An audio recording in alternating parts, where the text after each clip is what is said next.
around. Next, the MSBA My Ideal School contestant, Dr. Cabral. Thank you. It's not where you can we do a check-in a little later? How about vote to approve the annual contract? You want to pull that one up? Is it okay if we wait 2 items? Yes. Okay. Oh, No, no. it's on. It's on. That's Can recorded. you guys wait? So, It's recording, but can you hear us? You can hear me because I'm loud. Teacher voice.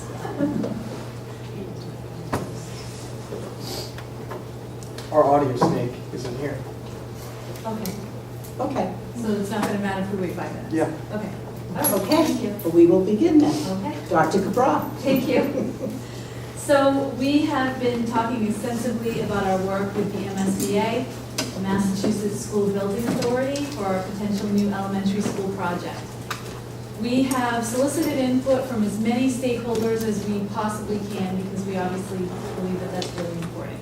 And that includes students. So we have been talking about and publicizing a contest that is held by MSBA for all first grade students currently enrolled in the state of Massachusetts. It's called My Ideal School. And so we were encouraging teachers to perhaps do this with their students or families to do this with their children, to have their first grader envision what their ideal school might look like. So over 2,500 drawings from Massachusetts students across the Commonwealth were received by the MSBA. Of the 2,500 drawings, 11 winners were selected. Of the 11 winners, one of these students is Lana Lee Killian, a first grader from Barbara Wells' class at Parkview Elementary School. Lana is one of the students who could potentially be the grand prize winner, which would mean that her artwork would be featured on the cover of MSBA's 2019 annual report. So I have invited Lana to be here tonight to discuss her ideal school with the school committee and give us an idea of what she envisions for the next elementary school of Easton Public Schools. So I would invite her to come and join us.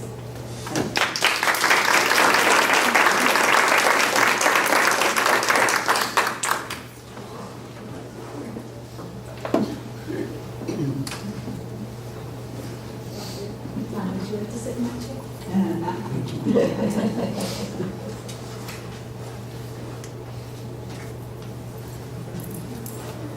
Can you show us what you have? How about if I hold it while you talk? What do you have here in your picture? Yeah, what is it a picture of? What is it called? Happy school. What do you think would make a happy school? Let's look at some of the things you have here. What do you have here? What's the door made out of? Heart. Very good. And what's this? Star. And why do you have a star there? For a door. For a door. So students would enter through a heart or a star to get into the school. Do you think that would start off their day really happy? At a happy school? Okay, and what do you have up here for the people that can't see it? On top of the school? A rainbow. Okay, and why did you choose a rainbow?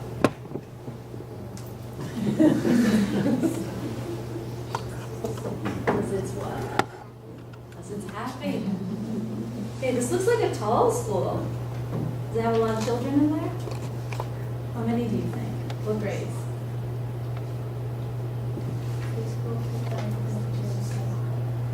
Preschool to second grade, that's actually perfect. Like that. Glad you're on board with that plan.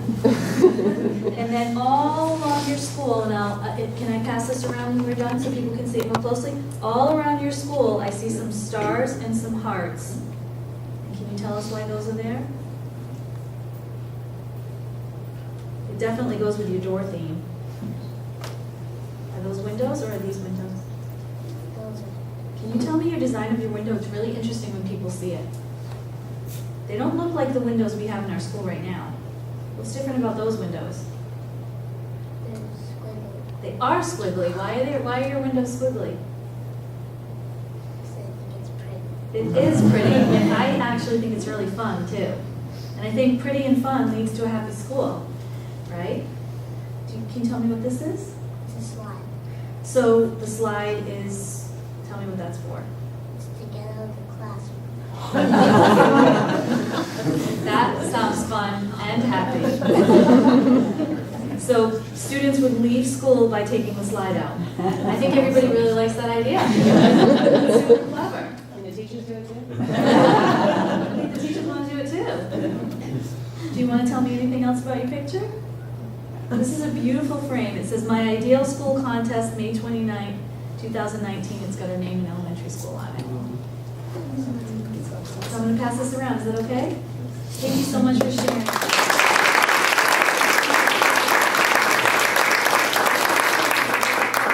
family, okay? I think it's really important for people to see it. Mama, this is just beautiful. Dr. Cabral, I Thank think you your very essay is on much. the back of that. Oh, okay. Do you want to read it, or would you like me to read it? No. Oh, of course you do. Thank you. I'm so glad you said that. Thank you. I'll you stand right here. I'll read that for her. My happy school essay. In my school, the principal is nice and fun. In my school, there is a beautiful mural in the lobby. In my ideal school, all the walls are murals of kids' unicorns and rainbows. I love the outside area at Parkview. We have a garden, play structures, and swing, and a field. I would like all of that in my ideal school.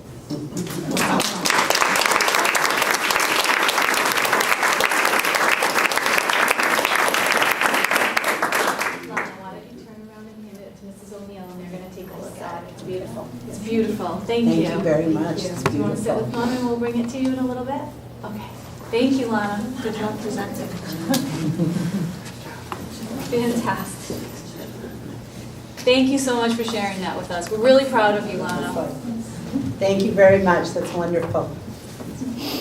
Next on the agenda, approval of blue light blocking glasses donation. Dr. Cabral. Thanks. Elizabeth Starks, who is a teacher extraordinaire at the high school, special education. She's here to present a donation that she was able to secure for her students, and I'd like her to explain that to you, and it's up for your acceptance as a donation. They are a value, and so she will explain all of that. So, wait, what happened to never following children? So I feel like it's on an episode of Shark Tank a little bit. So I brought these, oh yes, please. I brought these blue light glasses for you to open up, and I do have another box. And I'll tell you the story of how I came upon them. And I wear them right over my glasses. So you can do that, or some people who don't wear glasses just wear them. Ooh, yes. And I have another box here if anybody would like some. You all should try them on. And they look Get a cool. pair. They donated 50. They're just, they're beautifully made.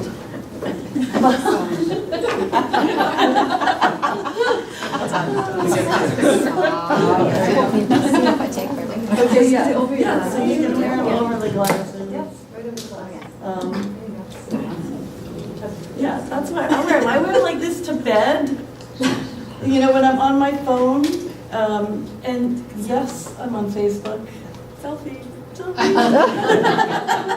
And that's, so first I'll tell you the story. So these are the picture of the glasses if you don't have them yet in your hand, if you want to touch and feel them. And so how do I do this? Just Just like touch. I will say Mrs. Starr brought some over for me to try when she first heard about the glasses, and I do wear them when I'm on the computer screen, and I do notice a big difference. Nice. So I came upon them by being on Facebook, and it said, this wasn't the exact picture because I couldn't be on Facebook and put it on here at the same time, but there was a message saying, if you want your, if you want to relieve eye stress, be able to sleep better. And I'm like, wow, yes, that caught my attention. And, not have any dry eye and things like this. And I'm like, wow. And I thought of my students and how often they come in tired and they've been up on the game thing. This is not going to stop them from being on the games. But they're on their phone late at night. They're on their phone, as we see, if you have teens, children, grandchildren, students, etc., family, your own children, that they're on the phone. And the light that is emitted from there is a blue light. And I just said, wow, I would like this for my students. I didn't think anything of it. And they wrote back to me. And they said, PM me because, if you're interested. I'm like, okay. I have like 40 some odd students and they're tired. I talked about what I've observed. And they're like, let me see what we can do. And it took them a few months, but all of a sudden they came up with these 50 refurbished, sanitized glasses that are beautiful if you feel them. And they're FDA approved, they're UVA, up to UVA standards. So anyway, I'll go ahead and tell you the rest of the story. So these are the two brothers that founded the company. So then let me click this right there. You just need to do This one. There you go. Oh, no, okay, so what is blue light? Like, I am no expert here, but blue light is everywhere. It's all around us. It's in the lights here. It's in sunlight. We're surrounded by it. It's in our refrigerator door when we open it. And it's great for us. It's stimulating. It brings us energy. It helps our bodies know when the sun is shining and when we should be awake. But then, let's see. Oh, there's more about it. It's in the visible HEVL, the high energy visible light. And there's range of wavelengths. Actually, the next step up that is stronger is UV light. So we wear sunglasses to protect us from that light, typically. But nobody's thinking about this blue light protecting us from the light that emanates from our phones as regularly as we think about pulling out sunglasses. So, as I said, blue light's everywhere. It's natural, but then there's also man-made blue light. This blue light that's in all of your phones and on the televisions and on your computer screens. But there's one thing that blue light really does is if we're on it, if we're getting exposed to it late at night, it can decrease the melatonin in our bodies and then interrupt our sleep patterns and interrupt our circadian rhythm. Too much blue light can cause sleeplessness. So I was thinking about our students, our kids. And this is I've just highlighted, this is some work that has been done by the National Institute of Health grant, and that they say that there needs to be more study on this. They're not finding that, it says on the next to the last highlighted, finally believe that we believe that there's additional studies that need to be made on the long-term exposure. So they're looking into this. And why am I doing this? I think it's an opportunity to educate our children on the eye health and the use of the phones and the blue light exposure that our children get from it. Why not just use night shift on your phone? Because we all have that. If you have the iPhone, you have night shift. And there are other apps. Actually, there was an app that Apple proposed, but they realized they could have their own. If you have a Samsung phone, you can get another app to diminish the blue light, but actually it just it doesn't eliminate like the blue light blocking glasses eliminate 99% of the blue light. And the app, or the night shift, or whatever, there's also one called Flux, it gives it an amber color, but there's still light that's emanating from behind. And I do have a list of my resources that I use for this, and you'll find in there's something that you can try out, and I tried it out last night on my own computer. It's called Blacklight or something, but it's in the information that you can pick up. And if you go to the source and you take your computer like I did in the closet, where it was completely dark, the screen looks completely black. And then when you get in the closet, there's light coming from it. So even that night shift that we think is blocking the light is not. There's still blue light emanating from it. How much blue light do the Swannies block? About 98% of it. So that's a good bit. What do? They block the wavelength that's emitted from all electronic devices, artificial lighting, televisions, and like I said before, even your fridge light, if you want to wear them while you're in the fridge. What to do with them? What am I proposing to do with them? Well, my first thought was to give them out to my students. We have advisory, and that would be about 12 students. But I would also choose another classroom that I have they would keep them at school, and we can decide, did they go home with them too, just bring them back and forth like they do their phones, put them in their backpack, and they can tell us if they have benefited from it. I have contacted a local ophthalmologist and optometrist, and they're willing to come in to talk about eye health because they promote the use of blue light blocking glasses.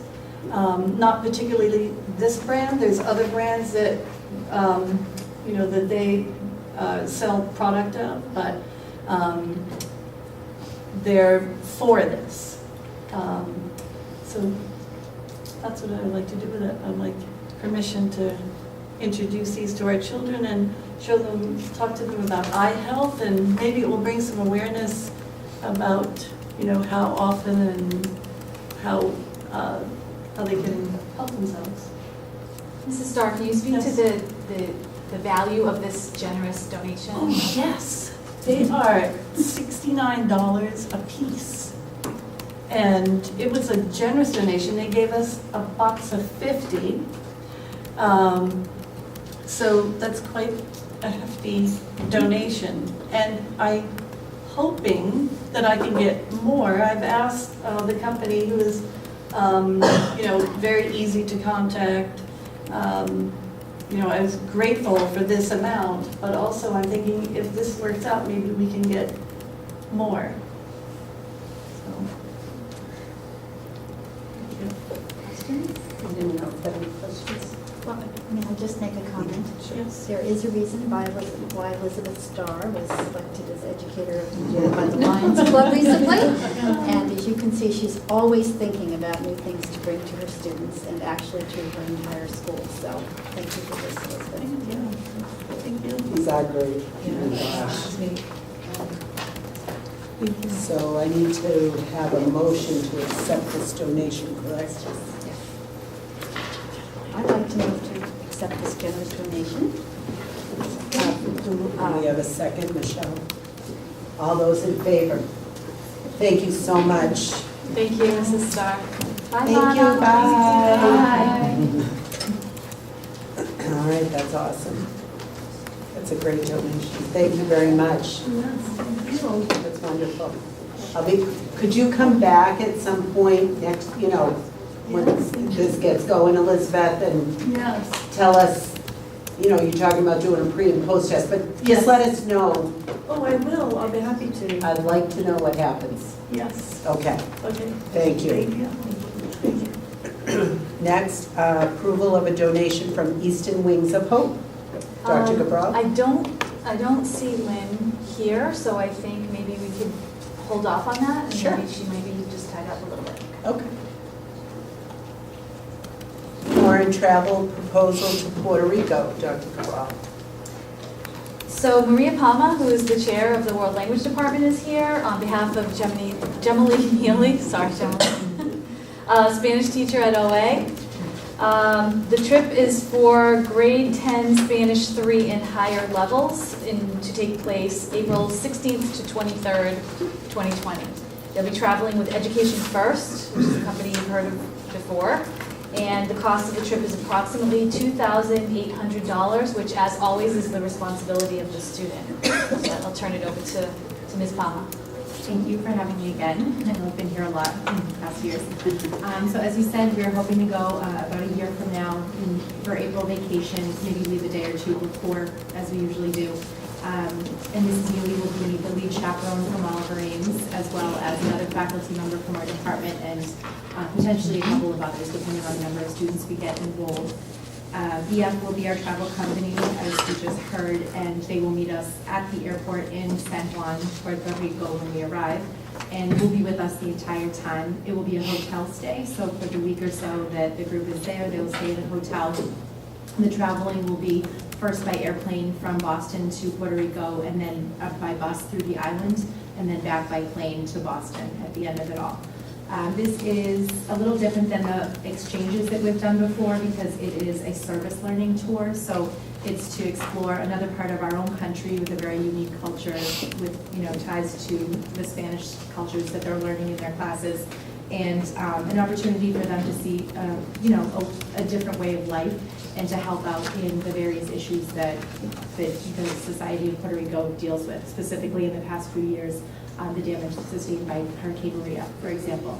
So they do not yet know the service project that they're going to be working on, but EF determines that a little bit closer to the time of the trip because it's authentic, so that it's, at that time in the spring, what are they looking to need in a certain community and what can they help with. So, and they usually kind of, with the Peru trip that we had this past year, I learned that it's the group that's there at the time picks up where the previous group left off, so that they kind of just, lay the groundwork for the next group to come in and pick up and do the next step of the project. So I know in Peru, they helped build a restaurant.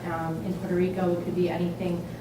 Gemily has listed some of the possibilities here: rainforest reforestation, a manatee rescue center, food to local food banks, farming in a rural community.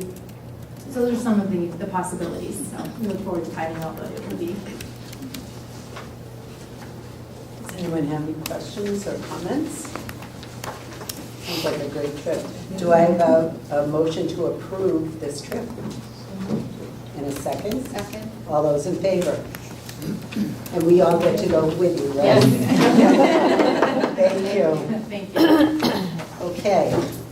Next on our agenda is the vote to approve the annual contracts. Dr. Cabral.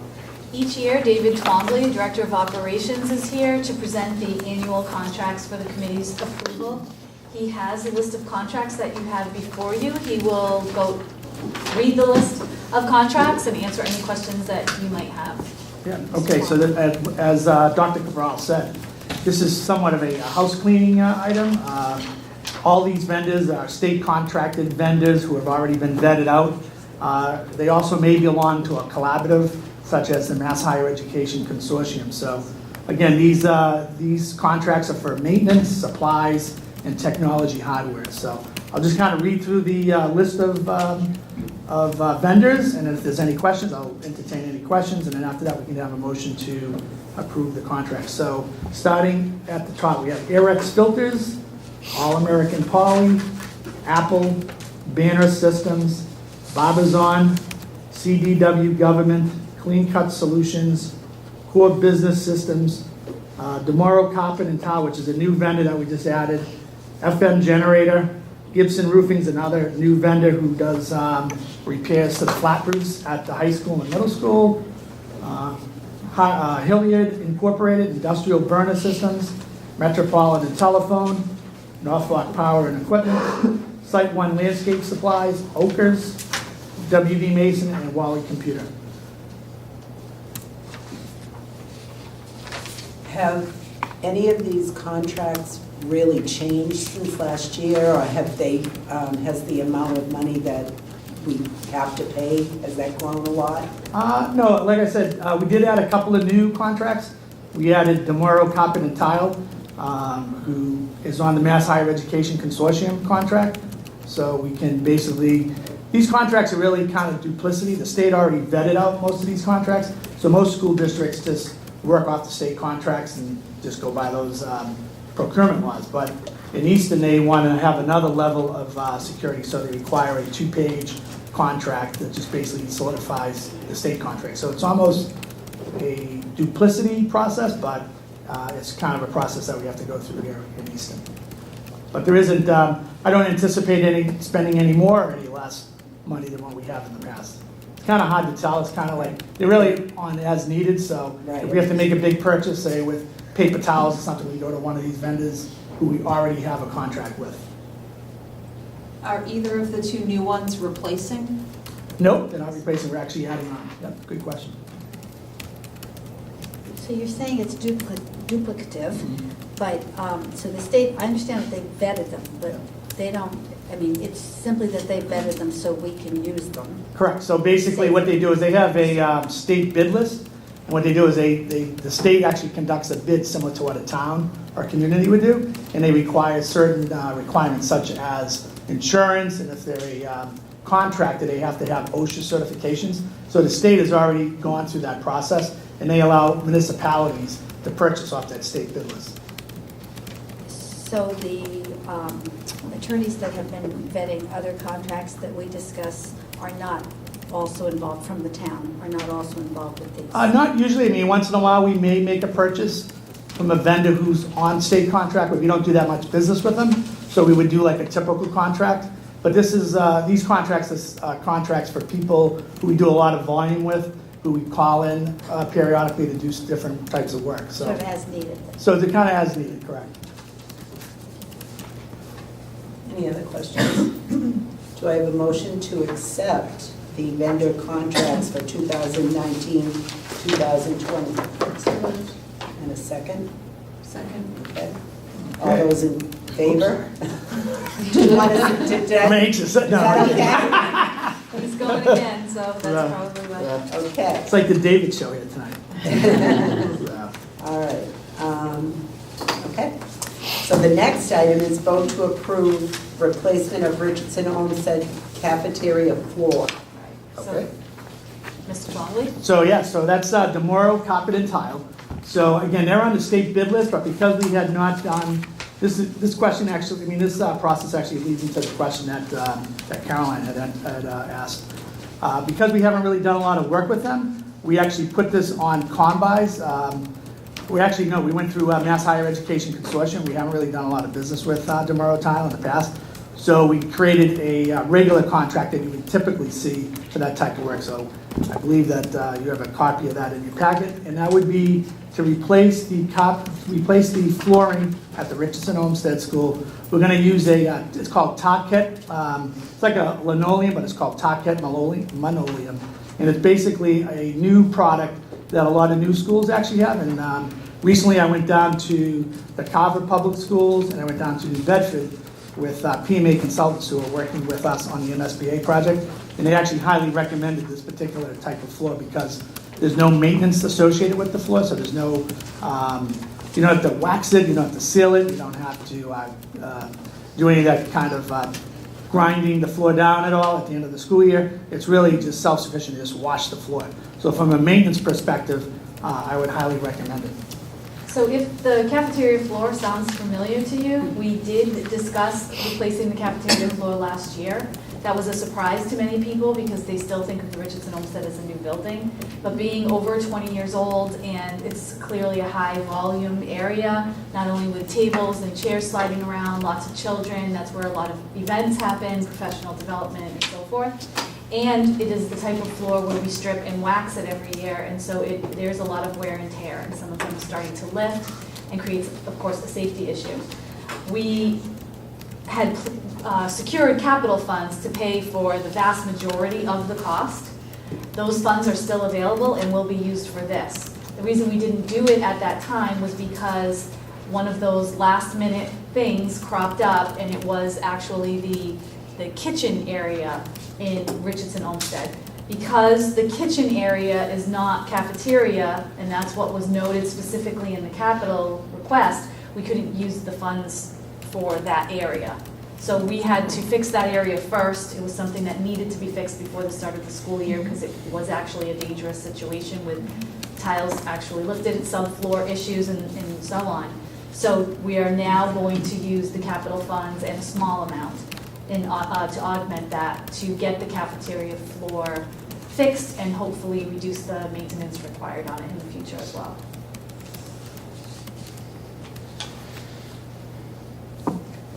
Okay. Does anybody have any questions, comments?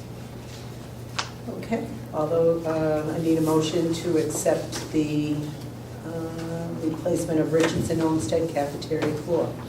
So moved. All those in favor?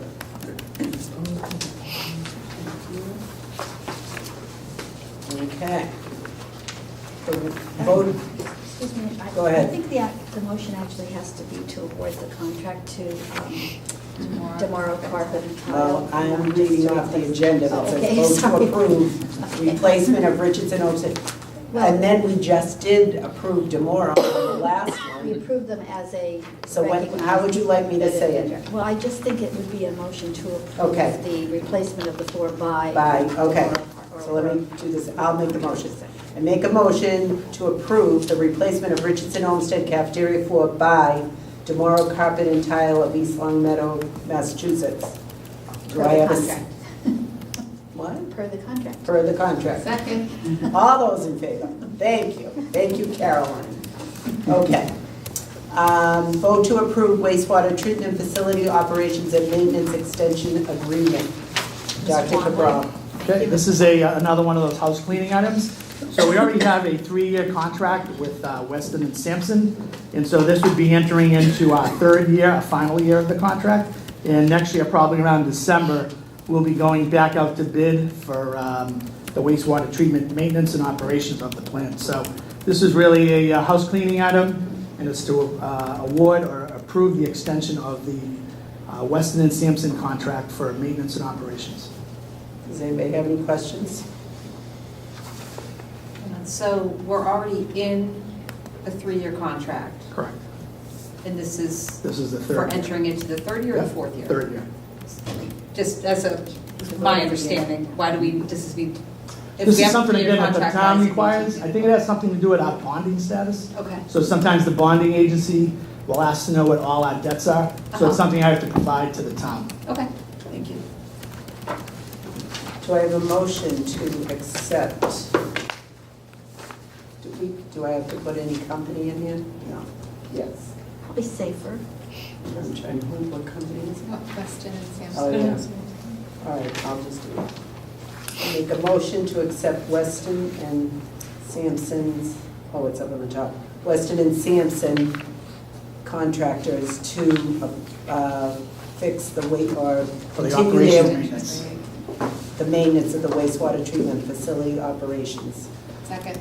All those in favor? I said it wrong. Sorry.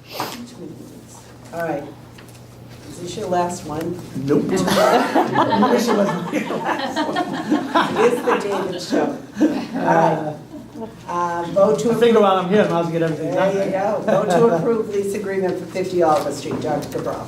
Mr. Roberts. All right, so as you may remember, this was on town meeting floor a couple of weeks ago. It's a 3-year contract for 50 Oliver Street. We followed all the 30B procurement laws. It was advertised in the local newspaper. It was put on combis. And so the winning bid was Doug King Builders. I believe there's a copy of the contract inside your packet. And so it would be basically to award a 3-year lease agreement for 50 Oliver Street with Doug King Builders. I don't know if anybody has any questions. One thing I do want to add that Doug King has actually offered to do some upgrades to the building. They're actually going to make some improvements as far as security, as far as adding some fobs to the doors. They're also going to have a new foyer that's in the front of the building or front of the office. So it's really going to be much more secure as far as for the staff and people coming in.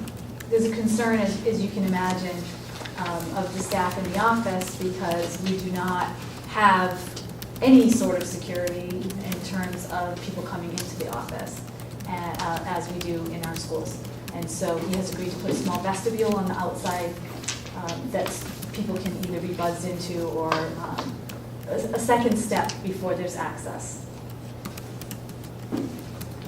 How does the rate compare to the current? It kind of jumps a little bit, about $5,000 per year, the first year from this year to next year, but then after that it goes up about 2.5% per year on average. Is he gonna do the work over the summer?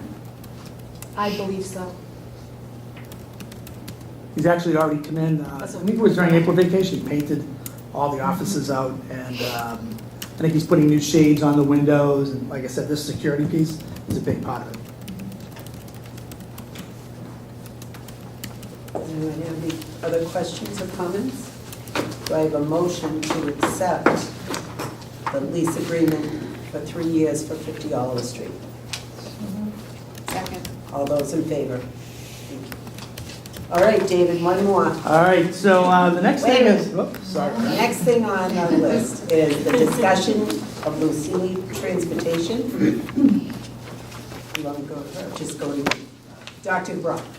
Mr. Dwamley. All right, there we go. So this was, basically what we did was we performed a survey of the staff, the staff in the buildings, and we also surveyed the parents. And I believe in your packets we have two different surveys. One's the parent results and one's the staff results. But before I get into the survey, I want to introduce the owner of Lucini Transportation, which is Bill Lucini, who's over here. Michelle Doolittle, who's the dispatcher at the trailer, and then Will Lucini, who's Bill's son.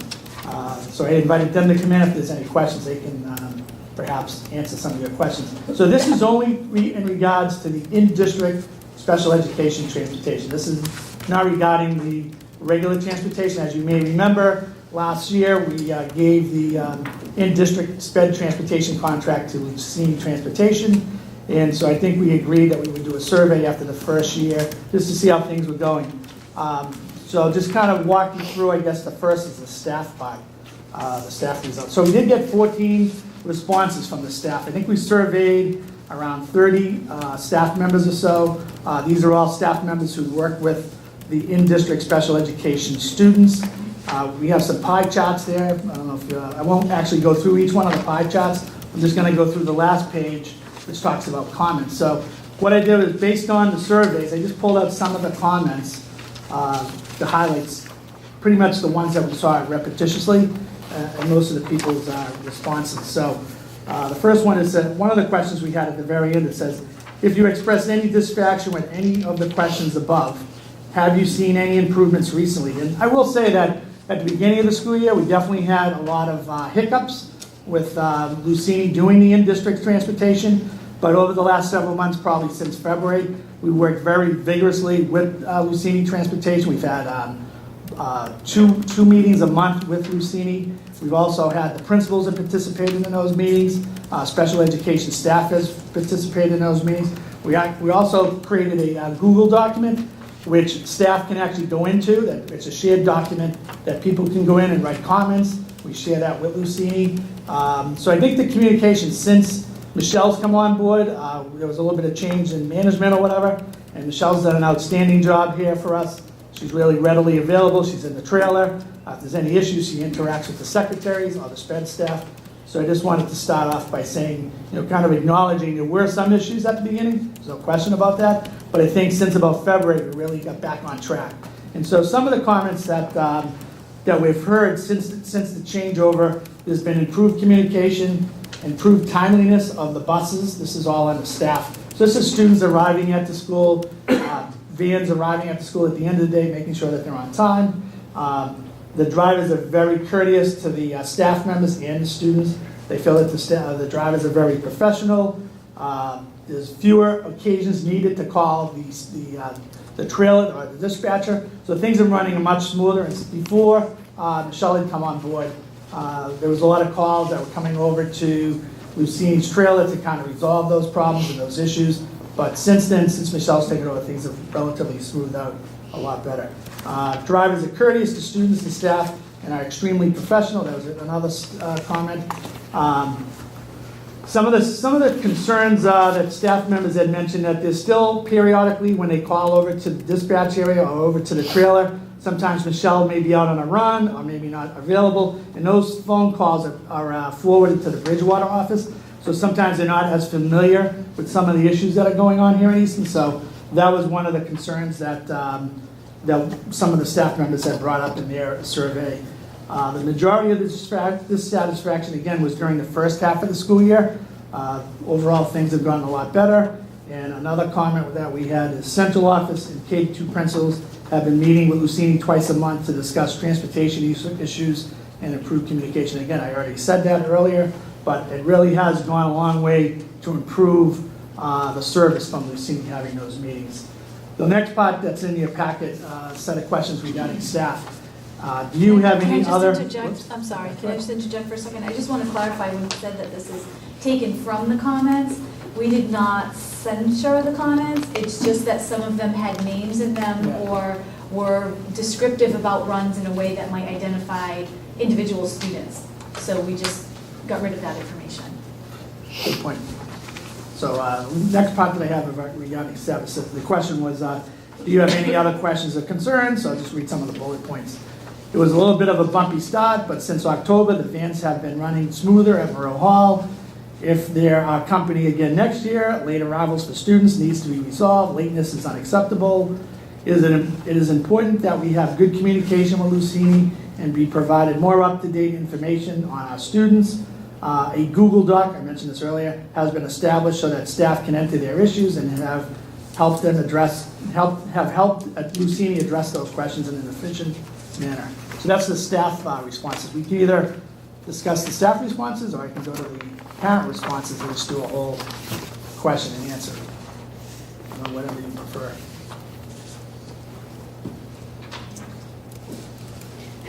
Just continue on? Yeah. Okay, fine. So again, with the parent, there's another survey that's in your packet regarding the parents. We had 19 responses from the parents. I believe we sent out about 50 surveys, or 50 parents received the survey.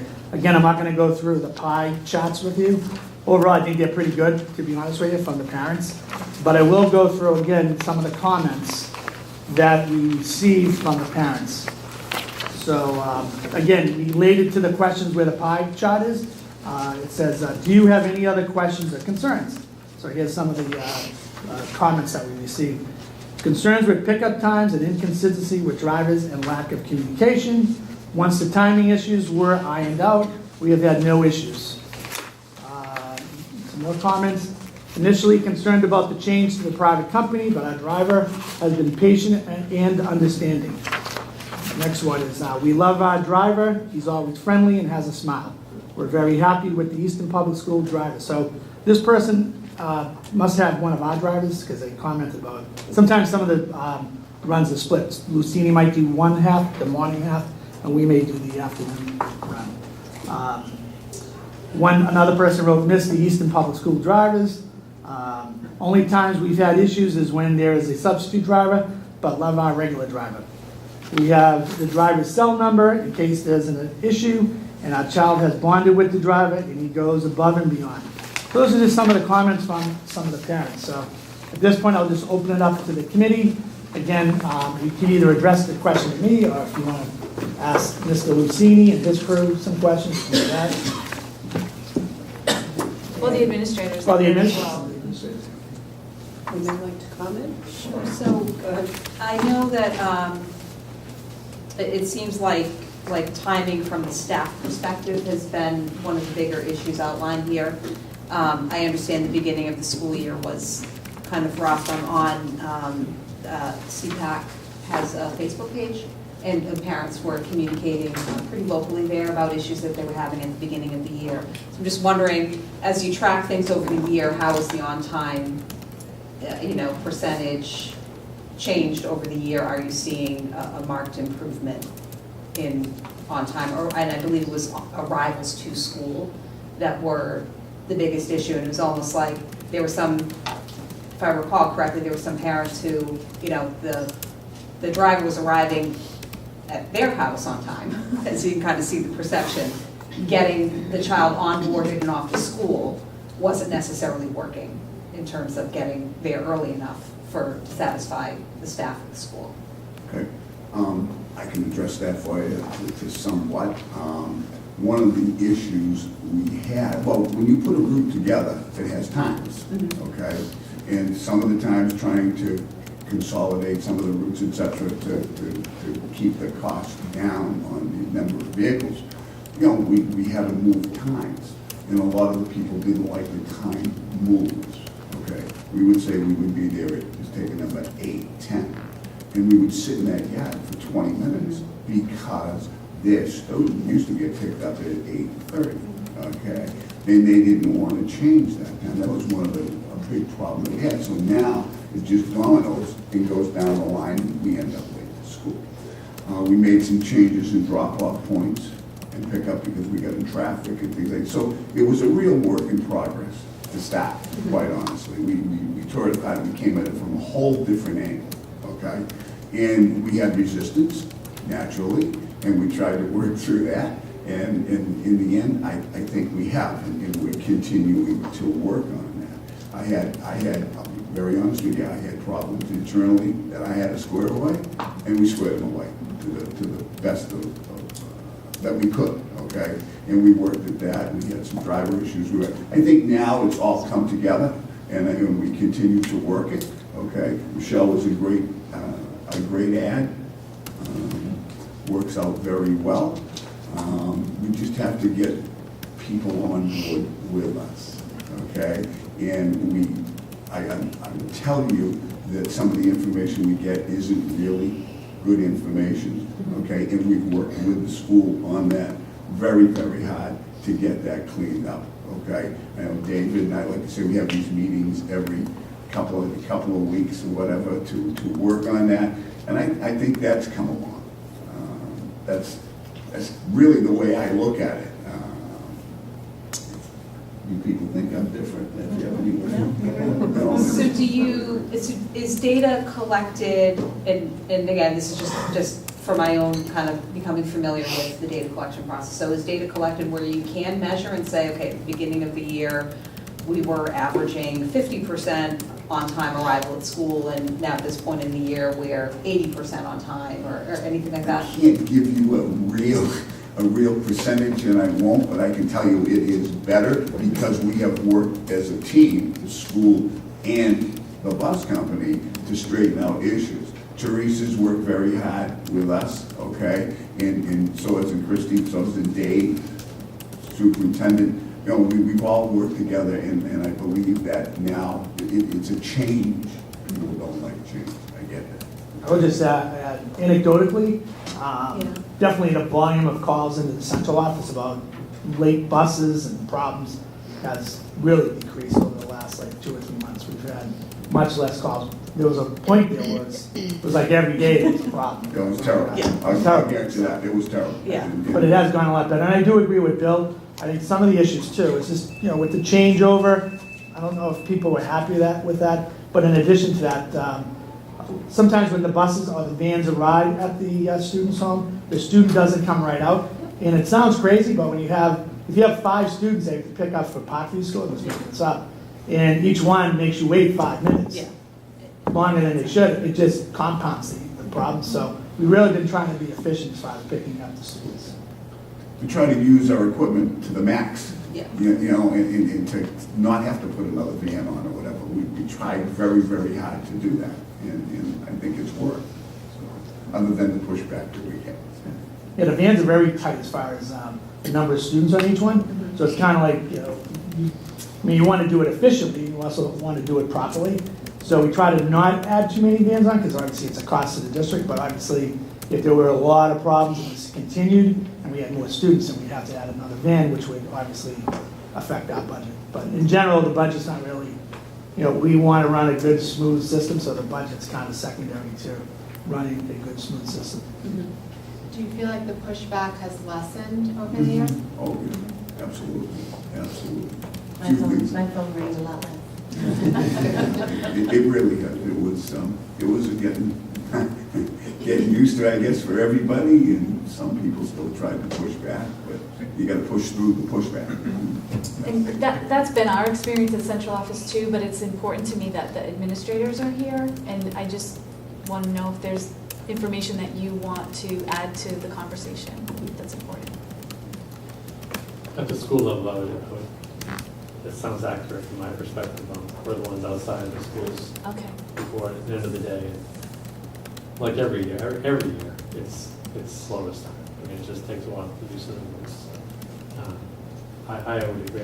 I've heard at my school very little complaints about arrival and departure in the last 6 months. I would agree with Bill's statement about Michelle's hire and the fact that she is receptive to feedback and 100% responsive and acts on things when there is an issue, which is huge. When you know that when you make a call or send an email that something's going to happen, that there is action taken, and vice versa. When she speaks to us about an issue on the bus with a student or vandalism or whatever it might be, just that collaboration is important, and it's greatly improved, so we appreciate that. You know, this company does not want to be a problem, it wants to solve the problem. We don't want to create the problem, I will tell you that. And we work really hard to make sure that happens in every district we're in. And we're There's very, a lot of pushback. we don't hold back when we have concerns, so, and they have been very, gracious about hearing those concerns, and I do have to say that they have worked extremely hard, including making some internal adjustments that I'm sure were not easy from a management perspective. I know that can be very difficult, and meeting with us every 2 weeks to make sure that we get back on track. So I do have to credit Lucini, the Lucinis and Lucini for really making an effort to help rectify issues. It's one thing when you have issues, it's what you do about them, and we have seen that they have really put in a great deal of effort and turned quite a bit around since just the beginning of the year. I think And when you have a everybody got on major board, transition you like know? that, it's not surprising. It had to happen, and we had to make our changes, and people made their changes, and now it's meshing, and it's running along pretty good. And we just continue to try to improve. And we will. We're Yes. going to keep working together and try to work on timeliness issues and or anything else that crops up. So I know that this survey was on in-district transportation. Can you remind me again of who does summer transportation, both in-district and out-of-district? Oh, so Bill Lucini, Yeah. Lucini Transportation, they do the in-district special education transportation during the summer. In any out-of-district transportation, that's through VHS. Okay. Is there any planned follow-up on VHS? I know there were a lot of issues with them last summer. Actually, we had gone through a very similar process with VHS Okay. before we went through the process with Lucini, which is why we kind of modeled some of our problem-solving techniques, and they were as responsive as Lucini was. And so we did the meetings every 2 weeks, and they had some changes that they made and so forth, and we did the surveys as well, and so we found a similar improvement that we had with the out-of-district as we did with the in-district. So as we're gearing up for summer, which will be another change, and again, it's a tough change for students to have their schedule changed and for the families. Is there any work being done to kind of make that, any of the takeaways from this year, from the academic year, that will translate over into the summer? We are working on that right now, with Teresa getting named, Michelle is working on that, Will's working on that, and we have to reset routes again, and come up, well, no, it's not 8 o'clock now, it's 8:10 or whatever, it's another change, and so I'm hoping that it goes smoothly, but we are in the process right now, so we are working it, yes. The quicker that gets out to the parents, the quicker we get these runs completed, the more communication to that. Yeah. Done a good job getting things out this year, so that the school has, and David has worked on, everybody has worked on that, to get surveys out and get answers back. We had people on the sheet that said they went there, and they weren't going. You know, it wasn't clean. So it's been filtering, cleaning, and I think that will work out great, as long as they answer the survey and tell us if they're coming or they're not. That's the big part. And to speak to the surveys, we had 14 out of, I think, 30 responses on staff. We had 19 out of 50-ish on parents, and we sent them twice with reminders to do them. So I never like to presume someone's intention of doing something or not doing anything, but in our experience, when someone is very angered or upset about something or dissatisfied with the service, they will take advantage of a survey opportunity. And so typically a low response, especially with multiple reminders, is a somewhat of an indicator that there's not extreme concerns still lingering out there that we don't know about. And Jen, just, I'm also on that Facebook page, and I would say that, yes, there were a number of concerns expressed early in the year, but I have seen virtually nothing for months now. very quiet on Literally transportation. like nothing. Yep. So I think that there's been not just a change, a really dramatic change in improvement, so. Well, that's been to a great deal of effort on the part of Lucini, on the administrators, central administrators. Everyone's been very responsive and working quite hard on this because it's obviously a very important component of our program. Thank you. Okay? Thank you. Thank you for the business. We appreciate it. Next up is the school improvement plan. I'm going to start with pre-K to 2, I believe.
Make the sound effect.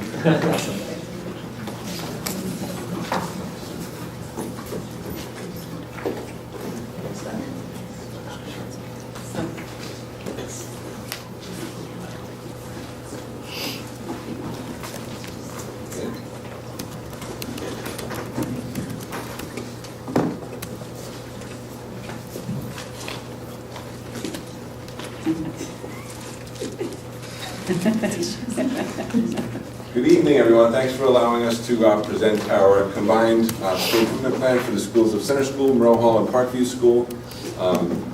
As you can see, Anne continues to be a rose among two thorns. My thorny colleague here has changed every year over the last 2 years, from Mr. Geschel to Mr. Giudio, and out to Sam Cedarbaum. We're excited to have Sam on board this year. He's been a great addition to this team, and we're happy to present with him. So thank you for the privilege and honor of presenting tonight.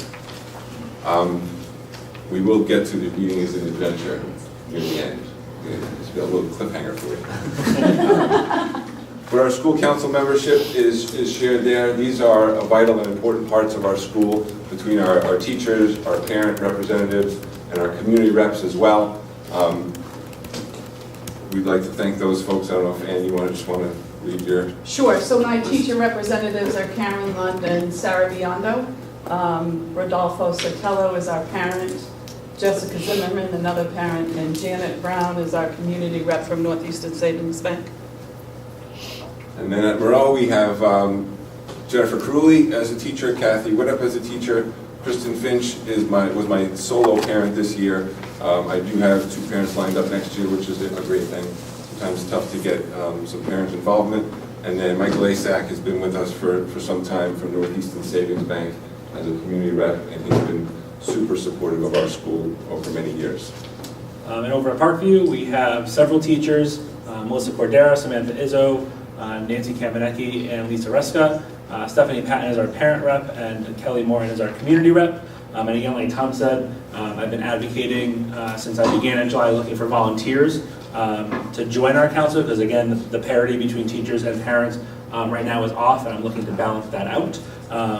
But I need support from the community, so I will again be reaching out looking for more parents and community reps. So if you are available and willing to serve, we would love to have you. I heard a great phrase the other day, it was voluntold instead of volunteer. So we're working on the voluntold piece. So first, we'd just like to give you a review of our goals from this current school year. It's the reason Sam and I are dressed the way we are. And Ann, like I said, Ann continues They to did do that text for us. me and I said, no, I don't wear t-shirts on camera. I bought a new dress They also did not stand next to me 2 on weeks camera. ago. And I don't like to stand next to Tom on camera either. I'm just being honest. So, over the last few years, we've recognized we are getting a different population of students, and we identified social emotional learning as a need, not just for our students, but also for our faculty and staff. It's something that we really tried to focus on this year around getting ready to do the work. There's a lot of work before the work that teachers need to do, and make sure they're in a good headspace to be able to help out children who also need that very specific support. We kicked off the year, I know, at all of our staff meetings, speaking about social emotional learning and the CASEL standards, and understanding, what is this population of kids in need of. Our Choose Kind theme over the year, which we decided on last year, was a huge hit with all of our stakeholders. I've noticed with parents, with students, with teachers, with administrators, there just feels like there's an abundance of love and kindness going on. A lot of the initiatives that happened this year were just sparked by kids' ideas or parents' ideas or teachers and administrators. One quick example of that, we did Kindness Rocks. Our Day of Kindness, the high school students came over and helped us spread those kindness rocks all around our campus. They came out really great. The teachers participated. I had the opportunity, as all of us do, to go into classrooms and read certain literature to our students about the theme of kindness and acceptance and inclusivity, those sorts of things. Our teachers, we had shirts made in all of our schools, and teachers went and bought, I know Mrs. Silverstein, she's up there, went and bought their own shirts around kindness, and their own books and materials, and the money they spent is exorbitant. But it's all around that theme. And then those special days, you see Gus up there, that Random Act of Kindness Day was a huge hit in all the schools. And I know it went around town. If you're not a part of that Facebook group, I highly recommend it. That's an awesome one to see, because it's not just that one day. It continues throughout the year, so you can check that out. A lot of our enrichment activities throughout the years, anytime we have a theme, they really tie to that theme. Johnny Decay is one that we've cherished over the years. He continues to come and talk to our students about how they are kids of character, and he incorporates so many things that tie directly to the school, our core values or our bucket filling theme. He does a wonderful job keeping kids' attention. I know Sam had Ned's Kindness Adventure come to Parkview this year, which was a huge hit with the kids. Our PMC Kids Ride, I think a lot of you were in attendance. We had a great year this year. All three of our schools had bulletin boards, and I think our attendance was through the roof this year with that combined effort. That bottom picture there in the middle of the two girls, a lot of our kids, obviously when you have a theme like this, kids naturally love spreading kindness and love, but it was on another level this year. As principals, we get letters and cards and pictures, and your office is kind of plastered with those things, and you can wallpaper the entire suite. But I know, students at center school, they were picking other classrooms that they could send, kindness notes and letters to. We have classrooms that pick a special person in the school, whether it's the custodian or the secretary or the principal, and they're practicing their writing friendly letters to those people and telling them why they're important to the school, why they're important to that student's life. Another great thing in all of our schools is the support of veterans on Veterans Day or Memorial Day. There's one picture from center school there, but all three schools welcome veterans in for that. special holiday, and it's just a wonderful time to recognize those folks that are family members, grandparents, aunts, uncles, parents of our students. Just a really neat thing to do. Moving on to our partnerships. So many great things in this town, and our schools partnering with them.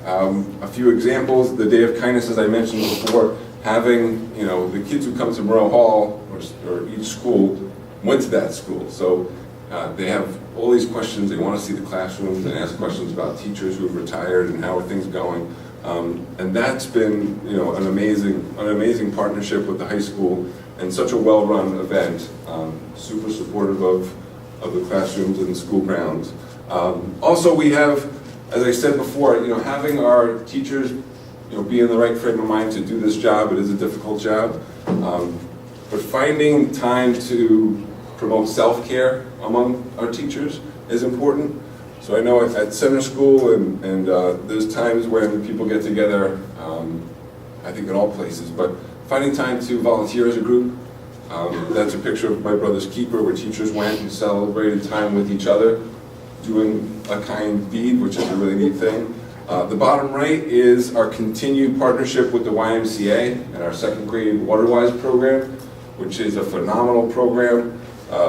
Teaching our kids to swim at the Y. That picture, I think, is just recently, right? That's today. That was today. We had a room in there.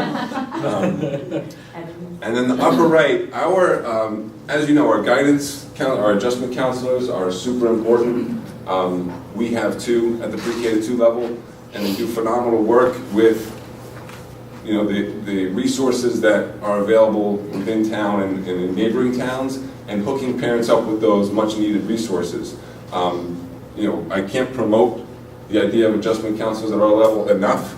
We've talked about this lots and lots of times, and at the budget meetings and at town meeting. So it's of the utmost importance. The 2 people we have, Kate O'Malley, which is Kate Harrison now, and Barbara Anderson, do a phenomenal job. But just the addition of those positions, pre-K to 2, really that partnership as they're liaisons to families, that wraparound support that we as principals, I know I couldn't in the past.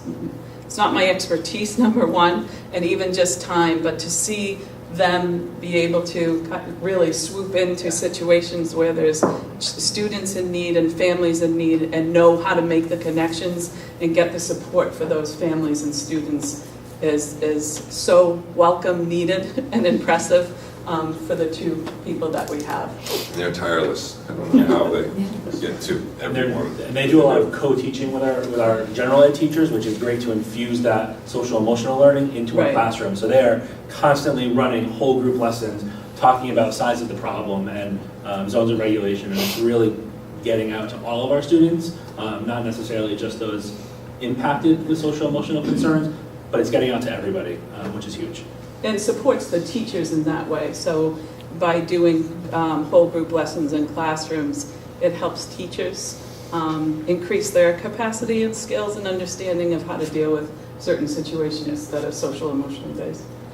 And then the whole grade level, they've been very proactive with entire grade level meetings at all 3 schools, where we have community meeting or grade level meeting, whatever we call it, but coordinate lessons for entire grades. Kind of heading a lot of things off at the pass is important, and common language across grade levels in schools. One of our other pieces that we really wanted to focus on this year and kind of start was around positive behavioral interventions and supports. We have been collaborating closely with UMass Boston. Brian Daniels at UMass has met with us numerous times throughout this year. Their collaboration has been really key in us looking at a resource map and finding, as a district, what are the things we're doing and who are the people who are delivering those services currently.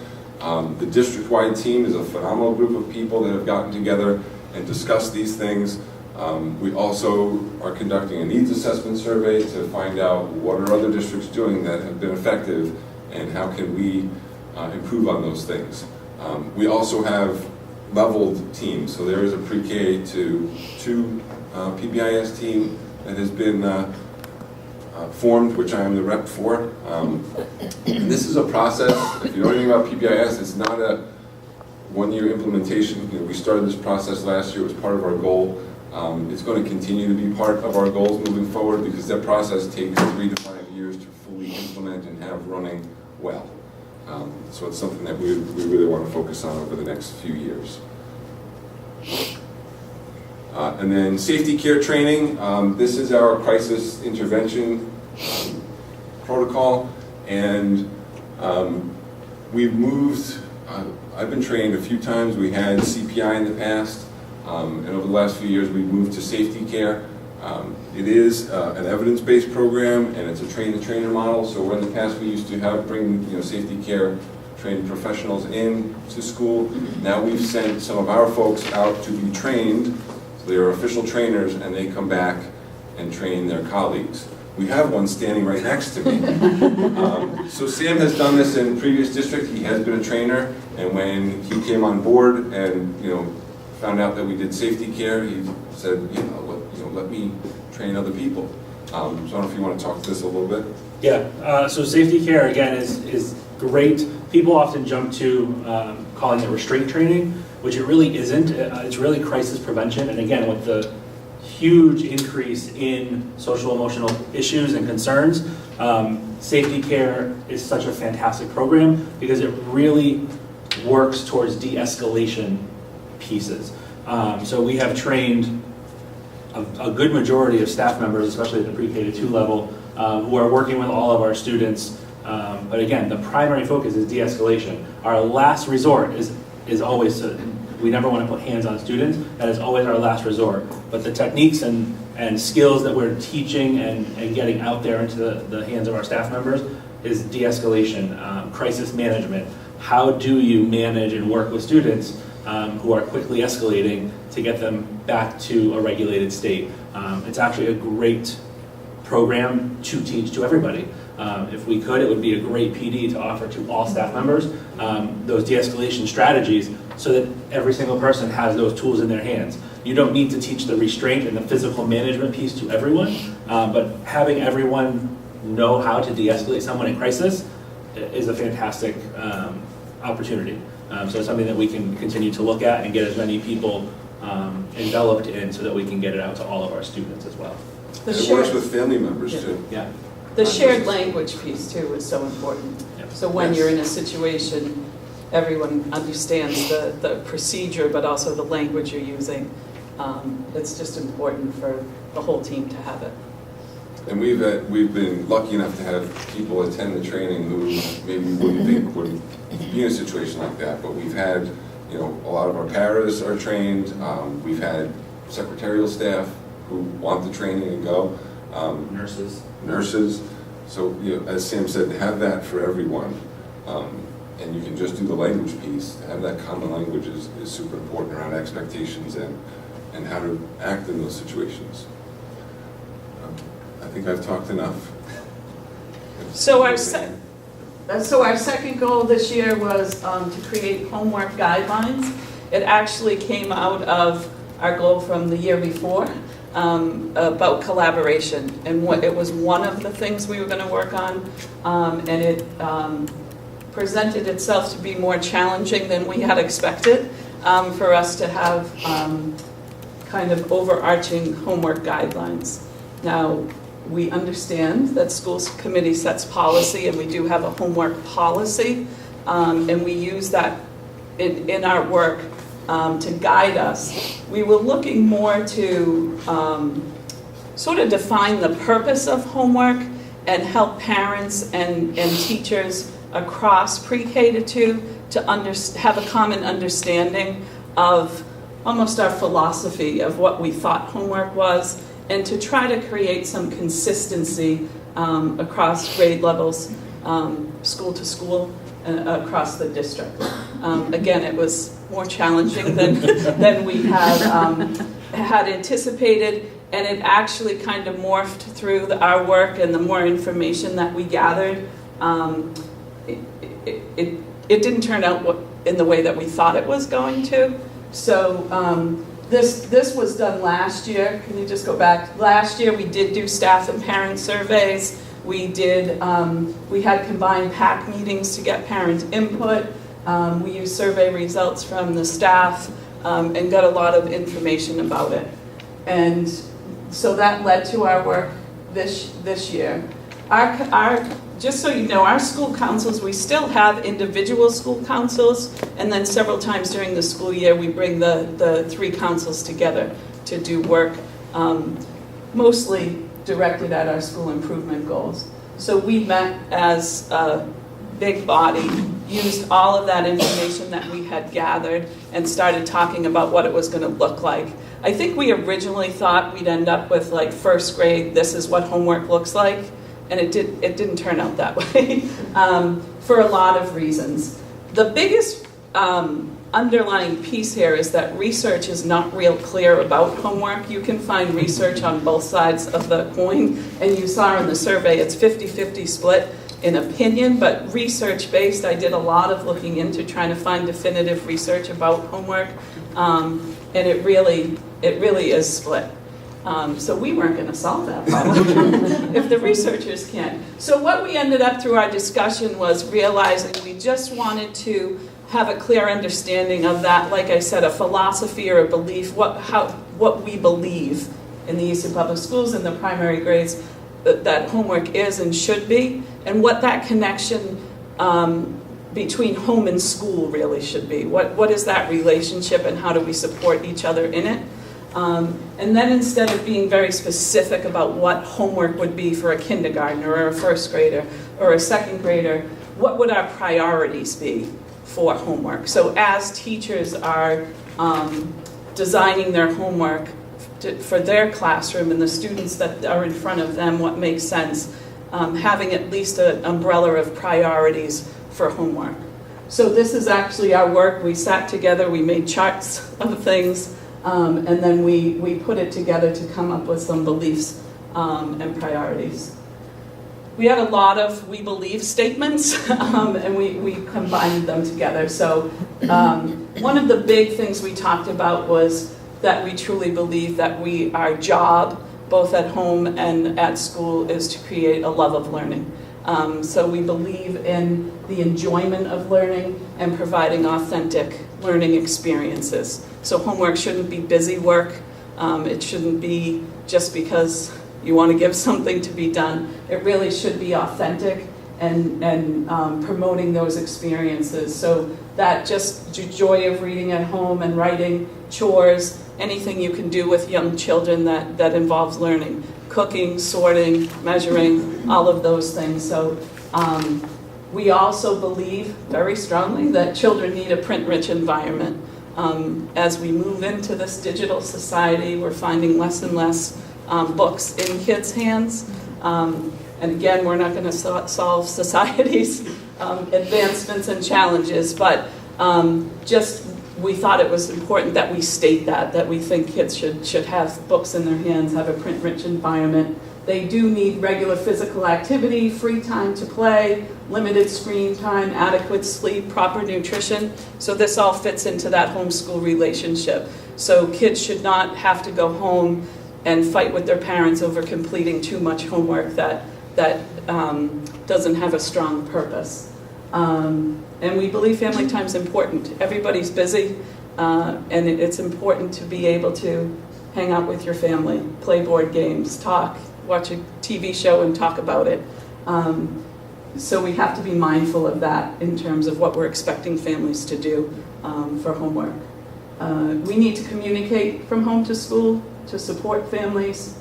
And that one of the big things that we took away from our parent meetings and parent feedback is parents really like there to be choice and flexibility in homework. So some teachers, for example, give the week's homework on Monday and say it has to come back on Friday. So you and your family can plan, if we have a lot of activities on Tuesday night, we won't do any of the homework then. We can do some on Wednesday or Thursday. Or some families like to do it all on Monday, and then they have the rest of the week. And families really parents really liked that. To me, it also helps promote in kids, which is what we're trying to do, is good habits of time management. So look at your schedule for the week, and together, let's figure out when we're going to get our things done. Also, the choice part of it of, again, examples, our teachers might give a calendar of activities to do, and you have to pick 5 of them. So there might be 10 or 15 things on that calendar, but you can look at it and choose what to complete. And that seemed to be elements that families really liked in terms of their feedback. And then when you're at home, kids need a space. They need a space to be organized, to do their homework.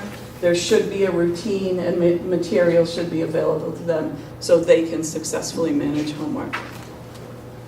Our priorities, when we talked about what homework should be, read daily, which we're finding a lot of kids aren't being read to or having time to read on their own. So that is number 1 priority for us. And if, in terms of practicing skills, sight, word, automaticity, basic math facts, those are things we can practice at home. Another thing, both from teachers and parents, that we talked about was that parents should be able to, there should be a way for parents to give feedback. So you get homework back, or you've practiced your math facts and there's a log to do that. Just some way to say it was done independently, we had to give a certain amount of support, or this was really easy, this was really challenging, we had to stop because it was taking too long, but there should be some feedback. So it isn't, again, just busy work or something to be completed without purpose. And then it's important, a priority for us is to provide parents with specific ways to support their child's learning. That's the biggest question we always get. That's what parents want to know, what can I be doing to help my child?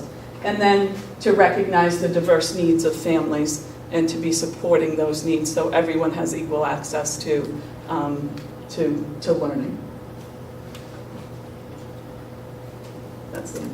Awesome. And our third goal for this year was our continued work around curriculum unit writing. So we started off the year looking at our foundational transfer goals. Our curriculum leadership team has put in an immense amount of work over the last couple of years. The foundational transfer goals are where we started off our year and used that as our driving force to help us put together our units as we went forward. So for us, and I know we've seen these before, but they are demonstrate character, exhibit resilience, communicate and collaborate, embrace curiosity, engage locally and globally, and think critically and innovate. And again, we use this on our opening day. Teachers really got to delve in and work with them during one of our PD days. So we're really looking at how can we infuse these into our curriculum units and into all of our classrooms. So that was the first thing we worked on. We have also developed a curriculum website. So all of our units are now planned out. They are housed, they have a place to be, and we are continuing that work of getting them written, getting them linked, so that all of our staff members have a place to go to find them, and then eventually, once we get them completed and reviewed and they're ready for publication, we'll be able to make them public so that parents, community members, and other people can also be able to view all of our units as well. And as we continue through, we now have our foundational transfer goals, and the next step that we are working on is our content transfer goals. So where curiosity and character are those traits that we're trying to infuse, now we're looking at what kind of transfer goals can we write specific to math, ELA, science, and social studies that we can then also get into our units as we are writing them. So that is the next step that we're working on. And again, you'll continue to see unit writing as we go forward because we have done great work this year. Our teachers have taken the time in both math and ELA to write, but it is still a work in progress. We continue to get all 4 stages complete, to get units in their entirety done, but it is definitely something that is going to take some more time.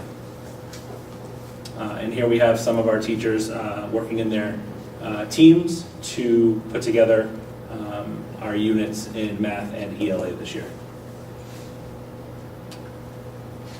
So now, looking ahead, this was a cliffhanger. You get to answer the cliffhanger. Our shared goals for next year, our proposed shared goals for the school year of 2019-2020. So our shared theme next year is around reading. We've done a lot of work, in fact, since Ann and I started in these positions 6 years ago, to collaborate across the 3 schools, and Mr. Getchell was a huge part of this, and making sure that we had initiatives that were collaborative and happening for all of our students across the district, pre-K to 2. And that we continue to have our personalities as schools, but it's important to be giving a similar education to our students. And these shared themes are one way to do that. So next year, a theme around reading. We bounced a lot of ideas and taglines around through text messages and phone calls over the last few months. But we decided, and this could change because this job is an adventure. But the idea around, we've done a lot of work, as I said, around skill building, which will continue, around our curriculum-based measures, around common assessments, but really, to the point before about, Ann was talking about a print-rich environment with our homework. We really want to get more books in the hands of kids, and this is a way to do that. So a lot of the ideas, around forming a literacy team at each school, and then a combined pre-K to 2 literacy team, which we already have, actually pre-K to 5, but generating those ideas of how to get books in hands. We have 3 phenomenal reading specialists at our schools who are coming up with ideas constantly. And the idea of giving a kid a book with no strings attached. We have great libraries where kids go, they use their card, they check out a book, but they have to bring it back. It's a bummer when you're a kid and so getting books in kids' hands where they get to keep that book. Currently, something as simple as birthdays. I know we all do something with kids' birthdays. I give pencils to kids for their birthday, and I'm thinking, okay, I've done this for 6 years. Duh, why not give a kid a book on their birthday? So we're going to do that. That comes with community outreach. I know Lions Club has great books for cheap. I know our reading specialists have connections. We use Scholastic dollars at our schools. We're trying to, We're doing a book drive right now, so we already have about 300 or so books in the last week, so hopefully we can use those going forward for next year's goal. And Scholastic each month has a $1 book deal where you can buy a ton of books through Scholastic. And they've been a great resource. All those book club companies are great resources. Again, our enrichment is going to center around our theme. There's a lot of great enrichment out there. And again, having a connection with our public library, if you've not been to the library here in Easton, it's a great experience. And they are coming to our schools to talk with the kids about getting library cards at the end of this year, which we've done in past years, but really promoting that idea of reading over the summer. And we give out reading lists and ideas about what kids can do: sit under a tree and read by the pool, read standing on your head, all sorts of ideas kids love. And then reading incentive programs. This year, our librarian, split between Sam and I, Chris Moynihan, has done some incentives with kids around reading, and she came up with an idea for next year about reading across America. So she created these for each school. It's a map of the United States, and the kids will keep track of how many minutes they read. Each state is assigned a number, and as the kids read each state, you read for 20 minutes and you get New York, my home state. And it's different for each grade level. So there's a map for K, 1 and 2, and then as they complete a region, they'll present that to the reading specialist or librarian and get a special prize, hopefully a bookmark or something simple. And then as they complete the entire country, and it's going to be different for each kid throughout the year how long it takes, but they would get a book. So another idea of just promoting that idea of reading. The YouTube idea, I don't know if you've seen any of our videos out there, but we would love to start a district-wide YouTube channel that, again, promotes the idea of read aloud. So some of our kids don't get read to at home. It's just a fact. It's realistic. So how do we get it out there for kids to listen to a story before bed, or I've had kids actually do shared read alouds with us. Mrs. Silverstein and I have done one together. Currently, you do one each month. We've had one up there, and I don't know if you know this, but she's gone viral on our YouTube channel. reading The Magician's Hat. I don't know. I mean, I haven't looked lately because it's a shot to my ego as it's close to 3,000 views. So that book by Malcolm Mitchell, the Patriots player there. But just, again, exposing our kids to good literature, popular books, and having them watch those with their families and talk about those ideas. Also, we are investigating funding for One Book, One School. Actually, Mrs. Pruitt there was on the committee that helped to approve some of our funding moving into next year, so we're able to get copies of books. And this goes around the idea of trying to get kids exposed to other adults in the building besides their classroom teacher. It's that idea of who's on your team, again, around that social emotional learning, so that kids are meeting other adults in the school who they know they can go to for any kind of support, whether it's the OT, the custodian, the school secretary, the nurse, the reading specialist, you name it. And we have buy-in from so many adults who say, yeah, I want to be a part of that. So that's a great thing. And then the last thing, the three of us and three teachers had the opportunity to go to Lesley University about 3 or 4 weeks ago and saw a presenter, Cornelius Minor. It was unreal. We walked away thinking, oh my goodness, we have so much work to do around this idea of focusing on inclusivity in literature. And going through our libraries and making sure that all of our kids are represented in the books they are reading. Our demographics are changing constantly. So making sure that, kids are seeing representation of themselves in the books they're reading is super important, so that, focusing on inclusivity. And we had some difficult conversations with Cornelius. He pushed us to be out there and talk about racism, sexism, and ableism, and all the isms you can think of. So we left with a lot of ideas around books that students could read about musicians and artists and engineers and entrepreneurs and scientists, representative of all sorts of people. So it's going to be an adventure next year. We're going to take it up a notch. We encourage you to come visit and read with kids at Community Partnership, and community outreach is important. We welcome a lot of people into our schools, and we would love the school committee to come, and whoever else would love to come and read with kids. We think it's going to be a great thing. Goal 2.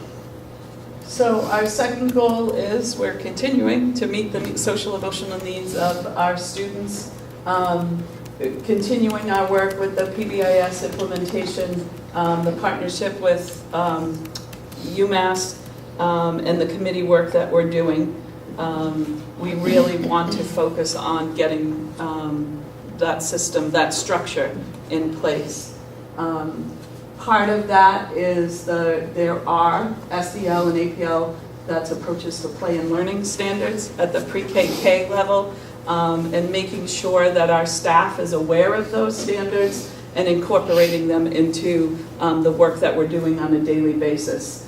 One of the thoughts that we had was not only making sure that staff understands and are familiar with the standards, but also coming up with some kid-friendly versions of them in classrooms, so kids really know what they're trying to learn and the expectations of them socially in the classrooms. And explicit teaching of those skills. What we're finding is that for years we've been saying, they should know how to do that, or they're 5, they should know that. But if they don't, it's our responsibility to be part of that teaching. And society is changing, things are changing, and there's skills that maybe in the past we weren't teaching explicitly in terms of social emotionally, but we need to do that now. So finding the time to do that and how to go about that. We talked about community meetings and grade level meetings and using the expertise of the staff that we have to do that. The other piece of it is time to practice and apply those skills. So we have become very curriculum and assessment driven and academically driven. We need to remember what age the kids that we're working with are and go back to some of those understanding and believing that kids need to learn through play. And it's through play that they learn not only academic skills, but those social skills. If you can't ever practice taking turns and playing with your classmates, then you're never going to learn those social skills. And giving teachers permission that we understand that when we walk into a classroom and kids are playing, we know that it's purposeful. We need more of that. The other thing is recess. Tends to be a difficult time when it's supposed to be the most fun time of the day because kids don't have the social skills they need to manage it. So we've talked about ideas about restructuring recess. And again, we always struggle with that balance. You want to say go out and just play, but if you can't just go out and play, then you need some help. So adding some structure, sort of like structured choices. So we're talking with the PE teachers about teaching kids games at the beginning of the year in PE, making it, it's that release of responsibility. Put the guided practice of it at recess. It's a structured choice. You can play that game with a recess aide running it, and then it becomes a game that's a choice to play without an adult when we get good at, I shouldn't say good, effective at playing it, when it's fun. So looking at that, we've also talked about, are there other options at recess for kids? Maybe do we change out kind of exploration tubs or something? Could we have musical instruments in an area that kids could come and play with during recess? Or art projects, outside art projects that could be a choice. So it isn't just basketball, soccer, the play structure. We all have walking clubs that have been very successful, so that's an example of giving kind of an alternate choice, and it helps kids be successful. So those are some of the ideas we have with that. The other big piece for us at our level, and again it's increasing, is just the parent education and support. So we have parents coming to us looking for resources. The young kids, 4 or 5-year-old kids, suffering with pretty severe anxiety. And parents just want to know, how do I support and do the best thing for my child? And we have had to increase our knowledge and expertise in those areas to be able to help parents out with that. So it really is an important piece to make sure that we're offering parent support and education and doing it in a variety of ways. And our third goal, again, will continue to focus on our curriculum writing. Again, in our new strategic plan that we've developed, our third objective focuses on curriculum with the priority of coming up with and designing high-quality instruction and curriculum for our students. So our teachers will continue to work around that initiative. Our curriculum leadership team, again, has developed the plan of what units are going to be worked on when and for how long. We have a review cycle in place, so once certain content areas are covered, other content areas will then review them for accuracy and clarity, and then the ultimate goal is to have them published for staff and for the public. The curriculum leaders, again, is such a strong group. They're the ones leading the charge for the unit writing. All of our teachers district-wide have signed up for, or at the PK2 level, have signed up to be on a specific content team that is led by a certain curriculum leader. They are released from their class and covered with a substitute for 2 to 3 days out of the year to, again, get together as a group to continue with that writing focus. This year, math was able to meet in all the grade levels for 2 days. And ELA is going to be meeting next year. This year, just the curriculum leaders and Mrs. Weintraub got together to kind of lay that groundwork of what is the ELA unit going to look like at pre-K to 2. So they've worked really hard over this year to kind of get that framework set up so that the whole team can get together next year and put those units in place for pre-K to 2 in the area of ELA. Then we, again, will review them, and then hopefully the ultimate goal is to share them and begin implementing them in all of our classrooms. That's it. Again, thanks for the opportunity to present tonight. And if you have any questions, we'd be happy to answer them. Anybody on the school committee have questions? Go ahead. You're way over on the other side of the room. I really loved what you were saying about recess. I think you're right. It should be the best time of the day for kids, and I think we're some kids it's difficult. So I really like how you're looking at alternatives, so kids can still go out and play and have fun, but maybe it'll be a little less stressful for some kids. So thank you for looking into that. Carolyn? Yeah, I just have a couple things. First of all, thank you for addressing right up front the sort of racial imbalance with, and I had sort of assumed when I saw the numbers, because I know from the ed reform framework that there should be more parents. So now the elections still occur at the, for school council members, still occur at PTA and PAC meetings, correct? Yes, they're supposed to, but when I only have one volunteer, yes. Yes, so, again, I'm pushing it out in my summer letter right from the get-go. It's been in the blog, so hopefully I can garner some more volunteers. No, I appreciate your addressing it right up front. Because, well, people are just, I mean, I feel like everyone's just so busy. On Facebook, never mind. So, I'm sorry. You have mentioned something about creating a positive culture. And I have to say, I've been in all of the schools frequently, and I always come away thinking, well, first of all, feeling happy. So I'm just assuming that that is part of positive culture, you know, creating that kind of feeling of an upbeat atmosphere. But I got to thinking when I was reading your description, how do you quantify what a positive culture is? Is there a way of doing that? I mean, are there things that you would sort of specify, this is an indicator of a positive culture? I think we've talked about decreasing the number of office referrals and students that come to us for maladaptive behavior and those things that you would typically see in our office. And I wasn't here last year, but the number this year was far and few between. And I think that goes to the culture that's established, some of the PBIS stuff that we put in place already, the talent of the staff that we have, again, which I think comes from the culture. So those are just some of the indicators that I look at. Bus referrals have decreased enormously this year. Right, and I think of it as two separate things. So I think we all have very positive cultures in our school in terms of a warm, welcoming environment where people are treated well and like to be there. But in terms of the PBIS, it's more of teaching kids social skills in a positive way, as opposed to discipline and punishing kids. We look at it as teaching opportunities and positive in that way. And the data part of it, which is a component of PBIS, is the data. Oh, I'm sorry. Is the data. The data.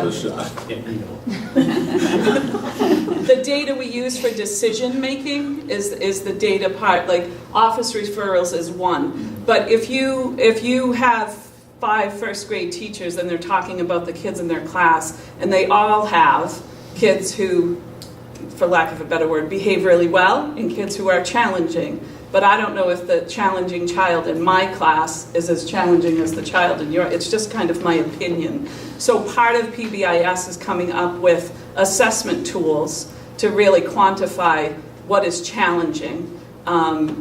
Just like academics. So we have to have universal screeners for behavior and social skills, and then identify the neediest children in terms of lacking skills. And then there's you use that data to decide, to determine, are they lacking the skill or they're just not applying the skill. There's kids who have the skill, they just don't apply it. And then there's students who actually don't have the skill, they haven't learned it yet.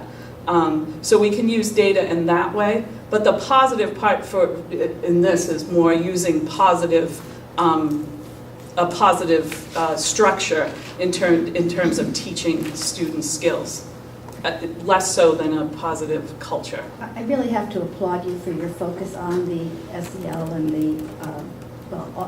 the focus on even the need for adjustment counselors. I mean, we would like nothing better than to have one in every single school, and because I was just reading only a few days ago, I guess the Department of Education just came out with a statistic that there are twice as many children with severe mental illness as 15 years ago, and 4 times as many children on the autism spectrum. So that's a huge increase in really quite a short period of time. So it's little wonder that, this is our new focus. And it just sounds like the three of you together have put together such a comprehensive and really sensitive approach to this huge issue that we're facing now. And I really do applaud you. I'm very impressed with the way you presented all that. So thank you so much.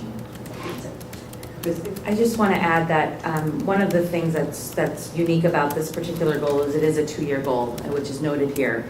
And this also was part of the goal last year. So I will not be surprised if in 3 years from now it's still a goal, because it is such a process. And the implementation of PBIS is a consistent updating as well as gathering of data, like Ann had suggested, and measuring how the implementation is going by looking at the data. So I just wanted to note that. It's important. Getting guidance from Brian Daniels Yes. and UMass has been paramount in making those things happen. Kelly Moroso, and I know Ann and I have talked for years about, we have screeners for literacy. We use our CBMs, and then we identify the needs and put interventions in place. We don't have a universal screener for behavior. And Brian is presenting us with a grant, hopefully we get it, so that we can use a screener pre-K to 2 and start to identify those kids who don't have that skill yet. When we say, this child can't read, what do? Do we sit them in the corner and say, you can't read, sit over there in the corner? With discipline, that used to happen. That can't happen anymore. This kid doesn't have this skill of communicating with a peer effectively. We need to practice this. Here's what we do. We sit down, we do it, and those opportunities arise very often with this age group. But it's tough to be the adult in that situation at the time it happens and help kids navigate that. So again, the support and the tools to do that are very important. Dr. Cabral. Thanks. So just to continue what Chrissy was saying, we have talked about, having more than 1-year plans on the school improvement plans. But it's important to note, which I'm sure Chrissy would have continued, it's important to note that they're not presenting the same goal year after year after year. They're leveraging what they are actually completing each year to the next level of engagement, to the next need of the students, and they've been doing that quite effectively.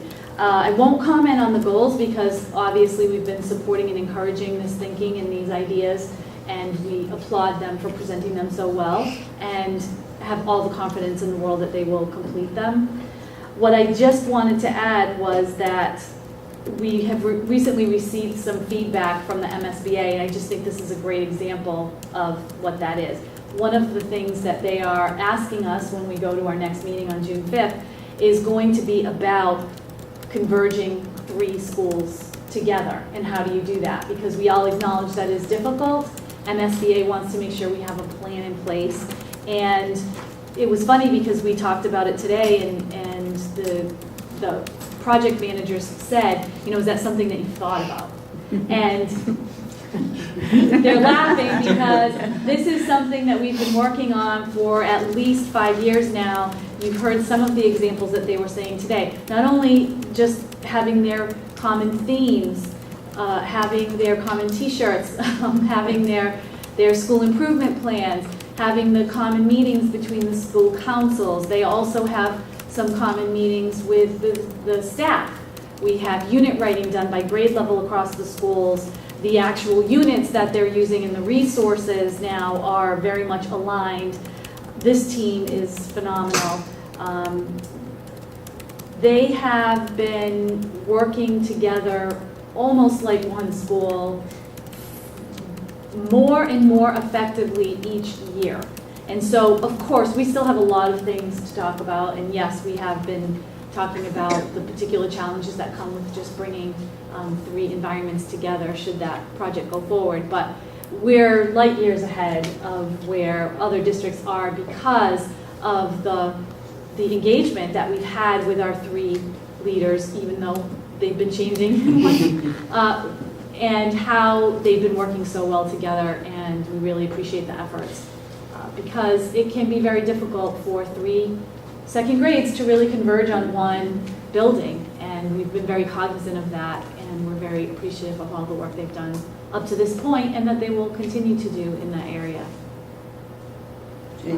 So I have a comment and maybe a question. One of the themes that struck me as you were going through this is you really talked about diversity in a lot of different ways. When you were talking about homework, you talked about the need to be able to understand the diverse needs of families and family situations and what that might mean as you're creating homework guidelines. And then when you talked about your reading as an adventure, that whole inclusivity in literature, and it just it occurred to me that when you really think about what's going on in education, that you're really educating not just a more diverse population of students, but you're educating on more diverse things than just curriculum.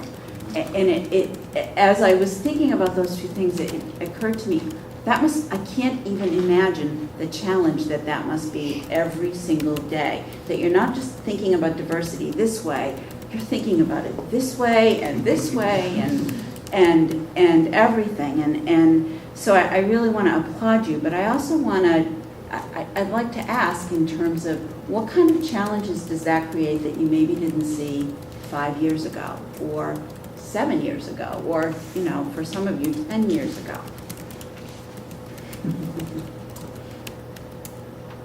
You're looking at me.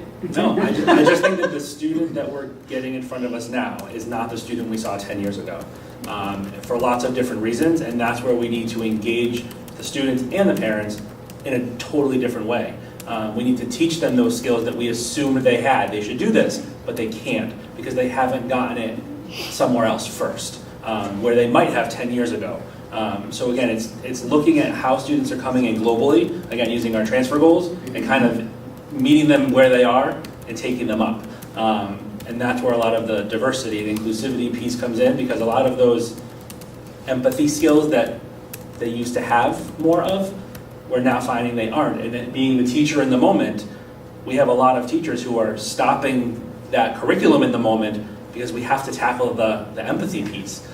Because again, if they can't learn to be nice humans, they're not going to learn to read. They're not going to be able to act. So we have to tackle all of those issues at the same time, which does get challenging. And I think it punctuates a lot of the things we've been talking about in terms of specialist supports for students, but also for staff. As you can imagine, the demands on staff have only increased probably more than tenfold in the last 10 years. So anything we can provide that is a service to staff and supports their efforts and what they're doing, even if it's supporting staff so that they can work with the children and getting as much as we can off of their plates, and the professional development for staff.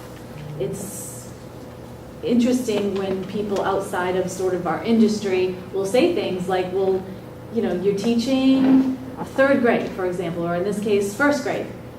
How can that be different? First grade math is first grade math. How can that be different in the last 10 years? But as you're hearing and seeing with our children and our schools, and this is not unique to Easton, it is changing exponentially by the day. And so we have to make sure we're providing our valued educators with the resources that they need to do an extremely complex and difficult job.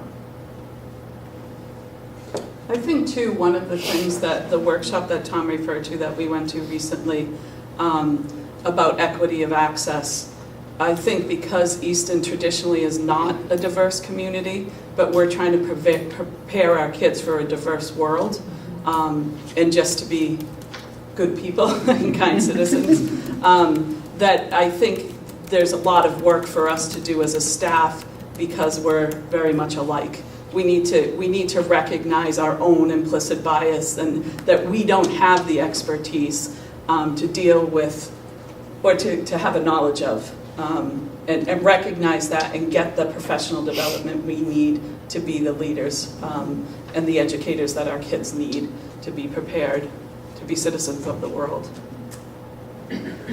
Michelle. I just wanted to address goal 2 because I think there hasn't been plenty. As a parent and teacher, we see both sides of that homework debate. And you made a comment about you thought it would go one way, kind of like a checklist per grade, and it didn't. And I just want to really appreciate the fact that your team came to a realization or whatever, that those authentic experiences that children, especially pre-K to 2, have are just as valuable as traditional homework, and really giving your teachers permission to incorporate both styles into how they roll out the homework in the classroom. I think that needs to be pointed out, that kids, especially that age, I think the ones that really need to have those experiences and be kids. As parents, we've all experienced that. When you're pulling your hair out, what are we doing here? What is the purpose of this with our own children? So it's important to have that perspective, definitely. I'll just add to that, I love seeing the homework guidelines and the sort of evolution of thought over that as you work with different stakeholders to figure out, where this would go and how to set those guidelines, because we were one of those families where homework was a never-ending source of stress, and you're like, this is first grade. Why? Why is this taking over our evening every single weekday? So I really, really appreciate that as a parent. And the other thing that really, among all the really great stuff you talked about, was the inclusivity in literature. I love seeing that and knowing that we have really explicit actions and thoughts going on in there, especially with this age group.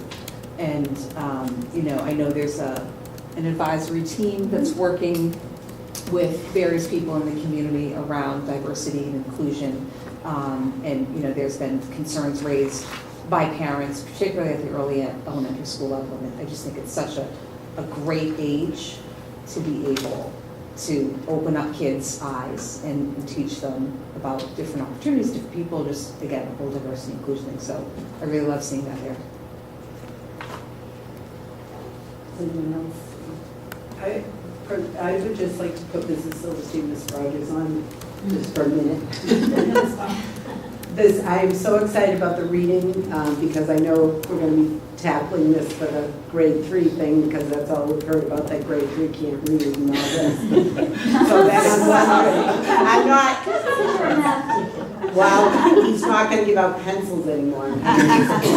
Books cost more than pencils. I don't know how you're going to do it. We're going to make it happen. We're going to make it happen. All right. Anyway. They're looking for donations of books, he said. There you go. So I'm just pointing that out to you, Mrs. DeLuca. I just donated it. So anyway, I do like that whole reading thing, but I didn't know if Mrs. Silverstein or Mrs. Rogers had anything to add about the reading stuff.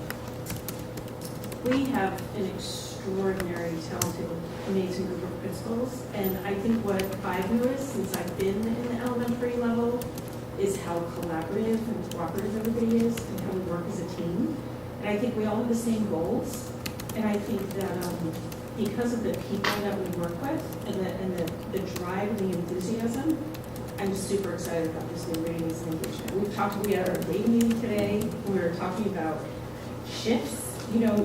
Things kind of ebb and flow, and we had this awesome PD from Dr. Parker, and we're really focused and targeted, and now we're sort of really comfortable with data and interpretation and interventions, and so now we can sort of shift a little bit to incorporating more of a balanced literacy approach, going back to it. So I think we're so fortunate pre-K 2 that really excited about reading. It's the time to be excited about reading. And I'm so very proud to be part of this team.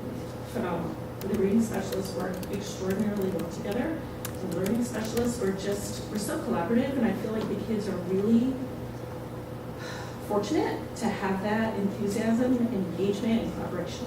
So I'm very happy. To piggyback everything that she said, I agree with 100%.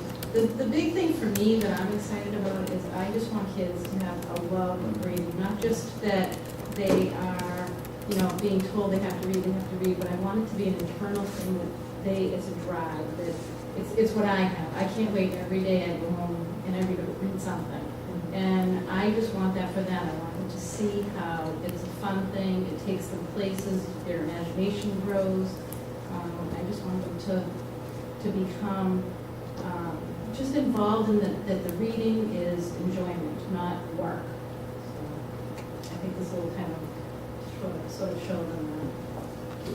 And I did like what you were saying about, well, the YouTube stuff sounds cool, but, you know, maybe even going more than the Dr. Seuss reading thing. Like, I'll come down once a month to your school and read because I loved that day I went down. But you only asked me once. I come down. I just said you have an open invitation. I come. The door is always open. And they can listen to a real Massachusetts accent.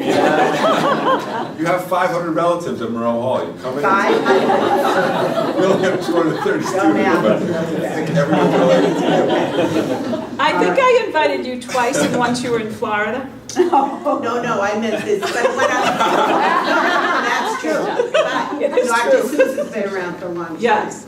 But what I'm saying is. Yes, have more days like that. We have talked, we Yes. have talked about that. I mean, To and I'm sure increase there's those many days. people in the community, and we do that at home too Right. with our little ones. You know, try to be, most people.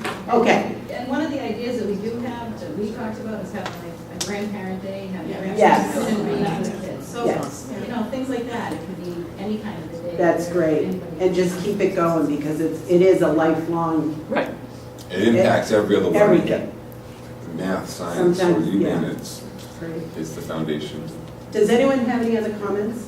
All right, at this time, I need a motion to accept the school improvement plan for pre-K to 2 schools. So moved, with pleasure. Okay, all those in favor? Second?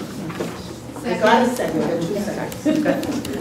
All right, thank you so much, everybody. Thank you.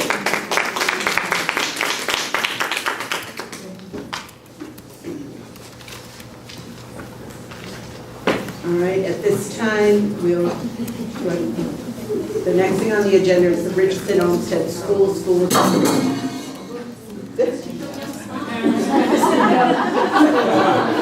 Just waking us all up, yeah, that's all there is to it. Dr. Cabral, or do I just send it over to them? Send it over to We them. have, Mr. Getchell and. we have Mr. Getchell and Mr. Aries from Yeah. Richardson Olmsted. Okay. Anytime you're ready. Good enough. Take your time.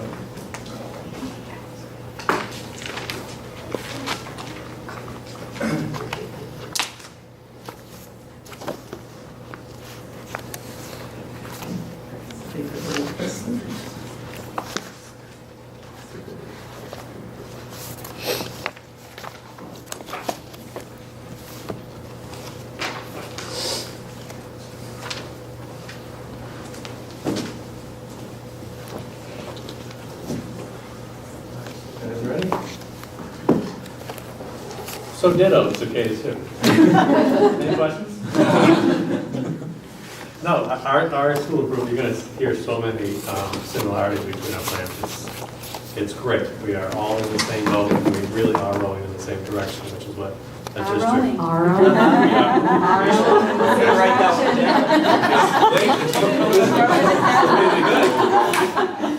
I heard that too. Yes, so it's very similar, which is great. We do collaborate often as a district, and especially as a pre-K to 5 team. So we'll try to be as quick as possible. This is our Richardson Olmsted School Council. 2 teachers, Amy Cormier and Heather Lewis. 2 parents, Beth Devonshire and Dennis Kenny. Kathy McNamara, who supervises teachers in Stonehill College, is our community rep. And this is Mr. Aries, our extraordinary assistant principal and great partner. And I'm Chris, actually the principal. So we'll talk a little bit about our progress from this past year, and then we'll look ahead until next year.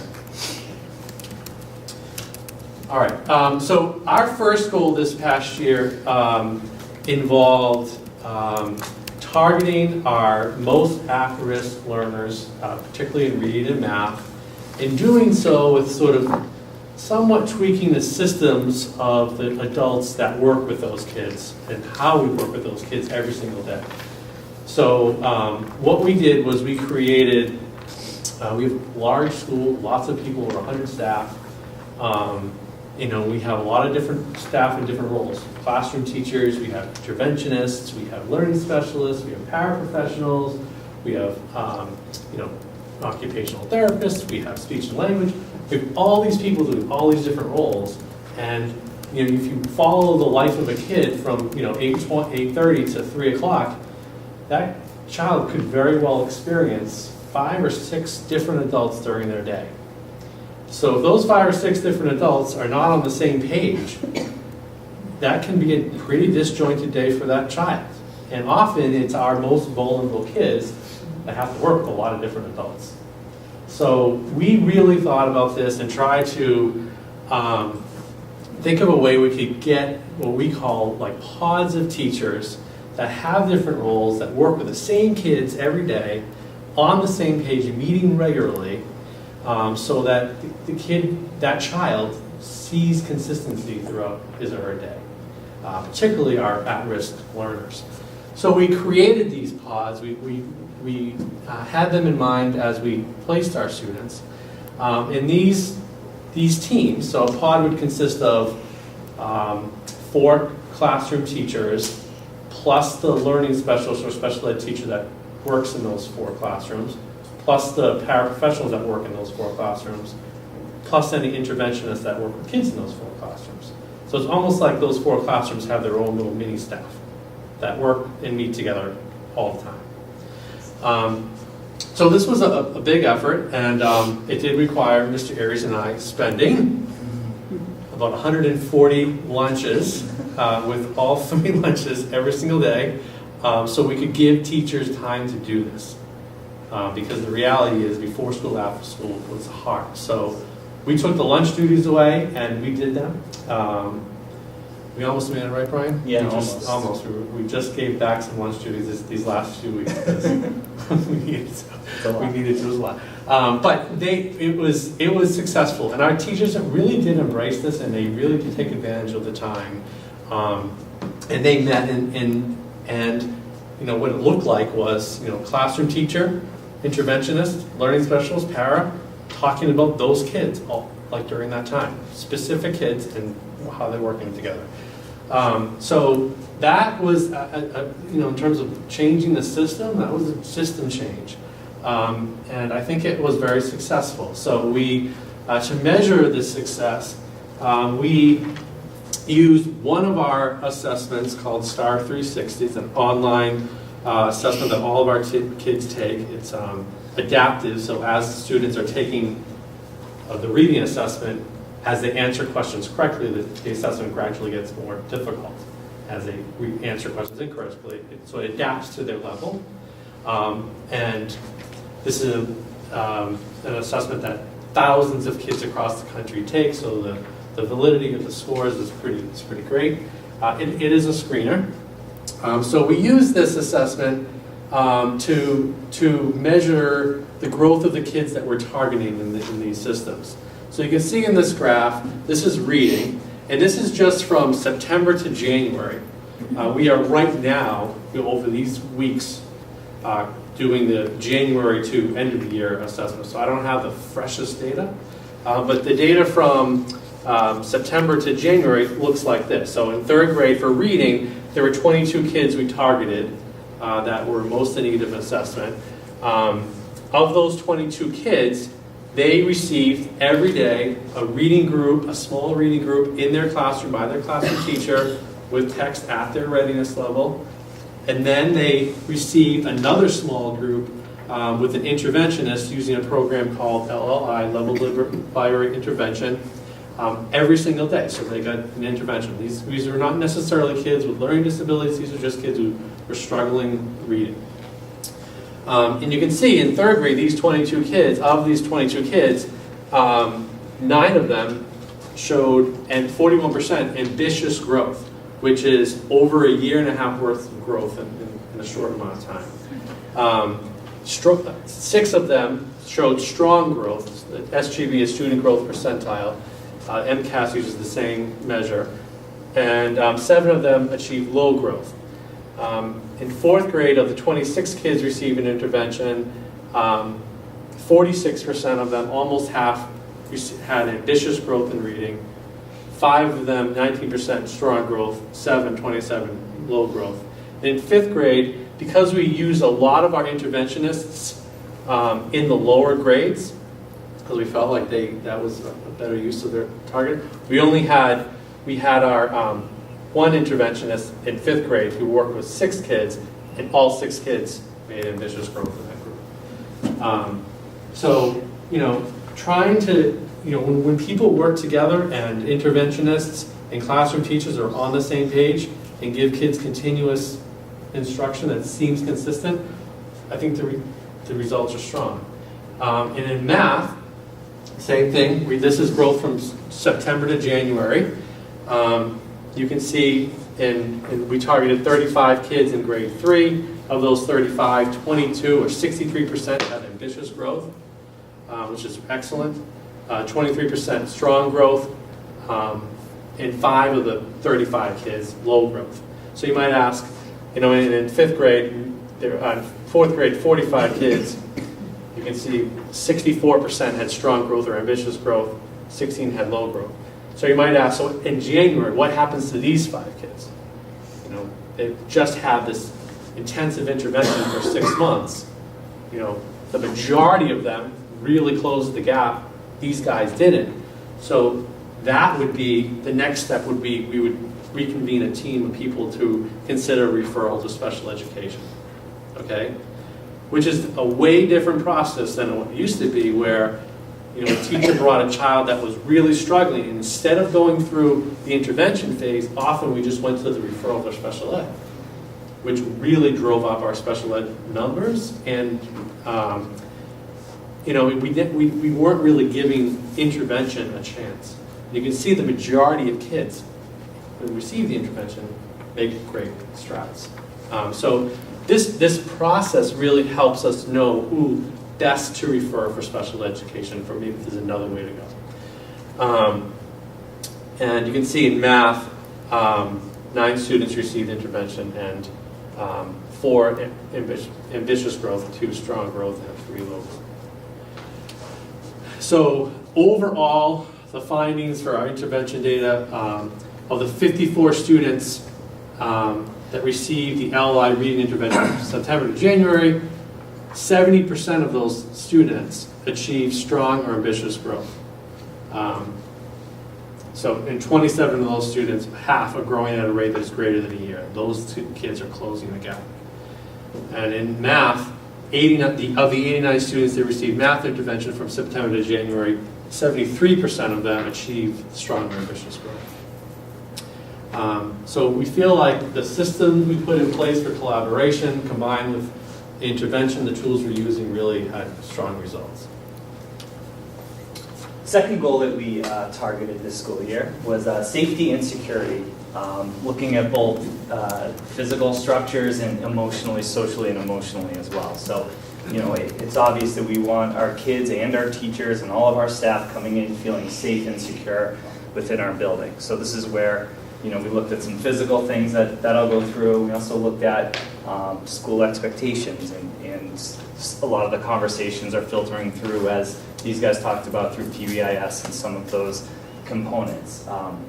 So this really started for us with our RO Constitution, which we were really excited about. So these were conversations that started in the classroom, within the first couple of days of school, in terms of the teachers talking to the students. What do you want our school to look like? What do you want some of our expectations to be? Those conversations went from the classroom to our one representative from each homeroom coming down to meet with Mr. Getchell and I, and we started to build this constitution. It was really a powerful process to kind of see them write out some of their expectations out on sheets of paper, and move them around and combine them and delete them, and kind of go through this process to create this constitution. So that was sort of the first step of the process, and you can see it up there on our wall. It's been there all year. But just having it up on the wall was just the first step for us. We knew we wanted to make it a living, breathing document within our schools. So, our action steps included having these conversations. Okay, so be safe is one of our RO constitutional agreements. What does that look like at recess? What does that look like at lunch? So these are the conversations that we had pretty much any time we had a captive audience. And it really set those expectations for the building and gave us a consistent language throughout for us all to refer to. So a couple other things we did with the Constitution is we had proud sheets and we have reflection sheets. So if there's a student that we or a staff member sees is having trouble following the constitutional agreement, we do a little reflection with them and we work with them on filling out these forms. So they identify the constitutional agreement that they're having trouble meeting and why. And then there's the process there where we're reflecting on it and we're trying to learn. So they may own it and fix it. So, you know, if something was broken, maybe they're trying to fix it. An apology of action might be an action step that the student chooses to take. And then there's always the option for a loss of privilege if we, you know, a logical consequence to something that, an agreement that might have been broken. So we've got the reflection sheets, but, you know, just as important, if not more important, were the proud sheets, where we have students, staff, anyone within the building could recognize another student for meeting one of our constitutional agreements. And these get filled in, turned into the office. They get sent home, signed by their parents. It's a way to share that positive news that these kids are meeting constitutional agreements. Chris reads them out loud every morning on the announcements. So it's just a real positive way to highlight the great things that are happening within our building. We instituted about midway through as well the I Need Help sheets, just to give us another avenue to hear from our students about some of the problems that they're having and just identifying that they still need more help solving these problems. So started with you know, grade level meetings. We went over strategies, you know, trying to give them those independent strategies for problem solving, you know, using I statements, asking questions. So often they forget just to ask questions. You know, they get bumped at recess. They forget to say, hey, why did you bump me? You know, and just to have a calm, rational conversation about that. So we taught them the strategies. If they used the strategies and the problem still wasn't solved, these forms were available for them to fill out. And we certainly got an influx of them when we first introduced the system. So, you know, it was a way for us, it's so hard to be everywhere and connect with every kid. It was a way for a quiet kid to come to us and say, hey, I need some help solving this problem. So, yeah, it's similar to K-2. They have community meetings every month. We have community meetings every month too, and where we bring the entire third grade together, and every month, all year long, those are all about social emotional learning. So we teach skills like using I statements, taking perspective. We model, we teach, we practice at the community meeting, and then they have a chance to apply, you know, at recess and other places. That's a picture. If you've been to the school, you certainly noticed we took a very plain wall and made it a very colorful, inclusive mural. That, you know, just a nice project for us to kind of bring the school together, bring some color into the building as well. And celebrate our diversity. Right. So on the physical side of things, we took a number of action steps too, just to help make sure the building is safe and secure for staff and students. We updated all of our emergency protocol packets. They are now hanging within every classroom in the school, so if we ever did have an emergency, the staff member picks up the packet on the way out the door, or during a lockdown, if we ever had anything like that going on. The packets are updated. Our secretary staff works really hard to update that. One new kid moves in, we're updating classroom packets and things like that. All of our procedures and protocols are in there for any emergency that may exist. Those are in every single room, so even any sub that comes would come in the building, even the first day of the job, they know that's in every room where it is, where the key is. Yeah. There's door stops behind it, all the medical information. You know, it's pretty comprehensive. We do keep it up to date. We had a big move this year of our offices. We now have a main office that any adult coming into the building uses. And that is on the formerly known as Olmsted side of the building. So that is the main office. We even did some construction within that office to make it a little bit more open and functional for our secretary staff. So again, any adult that's coming into the building is signing into that office. That's a very important security step that we took. And that left the other office, which we now call the administration office, which is where, you know, Chris and I are, along with Adam Hill, our special ed coordinator. So it's been great being together on the same side, the three of us, for collaboration purposes. But I think, at the heart of this move was really a security measure for our building. And sometimes a sign is a very simple but important measure, and this is just an example of trying to improve our traffic patterns for drop-off, and it did help. This indicates at certain hours pulling out of RO, you need to take a right instead of going left across all of the incoming traffic. It seems so simple, but if it's followed, it makes a big difference in our drop-off circle, getting the kids into school on time. And our goal 3 was similar to K-2, consistent homework expectations. So I'm going to be quick here, but it's ditto their experience. We really went into it thinking that, in grade 3, we went into it thinking we need some consistency across all 12 third grade classrooms about homework in 4th grade and 5th grade. But every classroom, every day is different. So to come up with a checklist on it, it seems a little bit arbitrary, and it kind of takes the freedom from the teacher out. Depending on how the day went, they didn't want to be pigeonholed into a certain kind of assignment. So we took the same path, and we said instead of making a checklist of types, we made priorities. And so the 3rd grade team, the 4th grade team, and the 5th grade team met several times over the course of the year. And we created a document that's in the back of our school improvement plan in the appendix that you'll see that we're going to give out to parents next year in the fall to say, as a 3rd grade team, these are the priorities for homework. And as a 4th grade team, these are the priorities. This is approximately how long we expect homework to take. If it's taking longer than that, here's what you do to let us know. If it's taking shorter than what you would expect, here's what you do. So it's just a unified message on not only the amount of time, but what we emphasize. And chief among those is reading.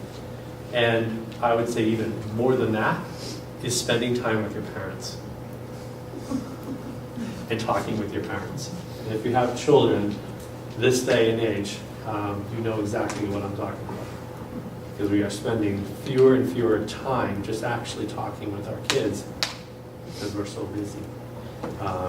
So we realize that a big part of the social emotional difficulties we may be having is because in general kids from wonderful homes with wonderful parents who love their kids like crazy, but work until 6 o'clock, and then there's practice, and then there's this, and then you put your kids to bed and you realize how much time did I spend with my kid today? And sometimes it's like less than a half an hour or maybe. Is that enough for a 9-year-old? I don't think so. So it's a different world. This is not, 1984. We are spending less time with our kids as parents. So our homework should not look like it did, I think, in 1984. We have to adjust. Our kids, I think, are screaming out in many different ways for attention from parent attention. So it's not a judgment, it's not, let's make you a bad parent, it's just the way it is, and we just have to acknowledge it and say, even through our homework, we want you to spend time with your kids. If it's fighting over the spelling list, then I don't know if that's the best thing, and it's okay, and what do you do so we're working on this as our friends from K-2 are. All right, let's look ahead to the next year at RO. So similarly to what you heard earlier, we are working on these shared units of study across each grade level in ELA and math. Our ELA curriculum writing teams in grade 3, 4, and 5 met at least 3 times this year. We're targeting 2 or 3, but these teams will come back to us and say, Chris, we have another day. Chris, we have another day. They made great progress. These teachers live and breathe this curriculum every single day, and they're passionate about it, and the work they did this year was just, they far exceeded our expectations. So we are ready to implement all our ELA and math units in grades 4 and 5 next year, and almost all of them in grade 3 are done. So next year we're ready to go, and so that means that they're all teaching the same units and getting together, and the kids are taking common performance assessments and written assessments at the end of those units, which will give our teachers across the grade level work that they can share and collaborate on, so we can really collaborate better on grading and evaluating and trying to build consistency across the grade level. So we've made enormous progress on that this year. We are also implementing a new science program next year in grades 3 to 5 called No Atom, which we are very excited about as well. And I think that culture of collaboration that we were talking about earlier was a huge factor in what has been done and a huge part of what we'll lean on moving forward as the calibration and revisions take place. So I just think it's tons of credit to the teachers for their work in all this UPD stuff. Yeah, come a long way. I mean, this is like the thing that people don't know about public education. It's not really in the limelight. It's not really what's the right word? Exciting, different word, but this work right here, this doesn't look terribly exciting, but it's incredibly important, because this level of collaboration around units, around common assessments, around our objectives and our questions, with all these different people in different roles collaborating, that's what makes this happen. So engage learners, the purposeful learning. It's not just by accident. It's just teachers don't just pull this stuff out of there's a lot of planning that goes on. So it's a huge emphasis for us, and always will be. Goal 2 is about reading, as it is in pre-K to 2. And Brian and I were whispering to each other that we might hitch the RO wagon to the pre-K to 2 wagon on your theme next year, because that sounds awesome. Reading is an adventure. And whoops, sorry, I got a little excited about that. Those pre-K to 2 days, those themes. Oh, I guess we're going. All right, so balanced literacy instruction next year. What does this mean? So, teaching reading at the elementary level is incredibly complex and challenging. As Karen said earlier, it takes some incredibly talented and smart people, as our staff are, to do this. When you have a group of 22 kids in front of you and they're all reading at different levels. I mean, some of them are reading, middle school work, some of them are still at second, and they're all right in front of you. How do you meet the needs of all those people in the same hour and a half? It's really challenging. So there are these methodologies like balanced literacy, and this is nothing new, this has been around a while, but it's a way to help our teachers fit all the components of literacy instruction throughout the week. You can, I don't know if this isn't the greatest image, but reading aloud to kids, even in 4th and 5th grade, extremely important. They need to hear reading modeled with proper intonation, modeled so that it's fun and enjoyable. That's a really important piece of this whole pie of balanced literacy. Shared reading, when the kids are reading with you, so the novel's out, teachers reading it, their eyes are following, they're learning how to read fluency, how to think out loud. Through shared reading, that's a really important part, but it's a part.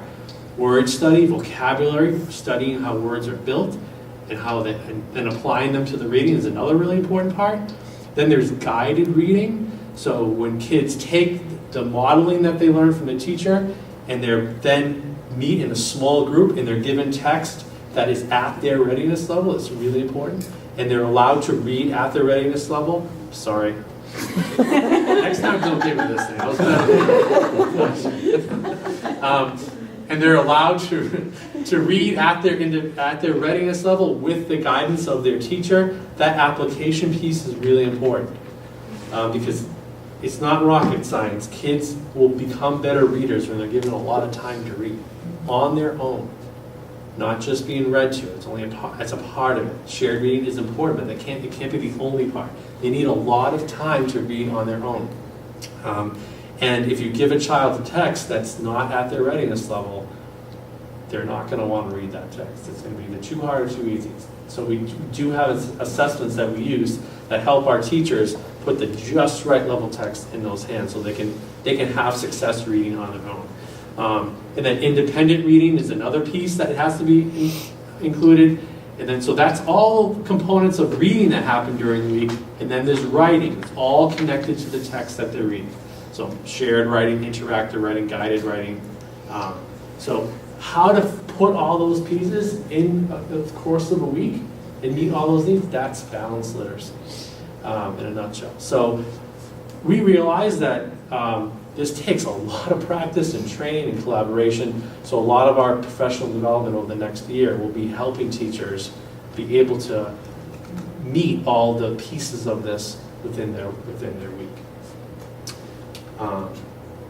So this is just an image that shows, so our reading assessments are one-on-one. So this is a student reading with a reading specialist, taking an assessment called the benchmark assessment system. And it's a one-on-one assessment that takes about 20 to 30 minutes per child, but that teacher learns a lot about that child's word attack skills, their fluency, if the comprehension is weak or strong, vocabulary, and it gives that teacher an approximate level of text to that child's just right on, and then that teacher can go to our level library and get the right text for the right kid for guided reading groups. So that's what you see happening here. So this is the one-on-one assessment, and then based on the data, these 4 kids are meeting this teacher in a guided reading group. There's a specific objective text at their level, and you can see the level of instruction while these kids are working independently in centers. This is just an example of an important component of balanced literacy. And our last goal is social emotional learning. So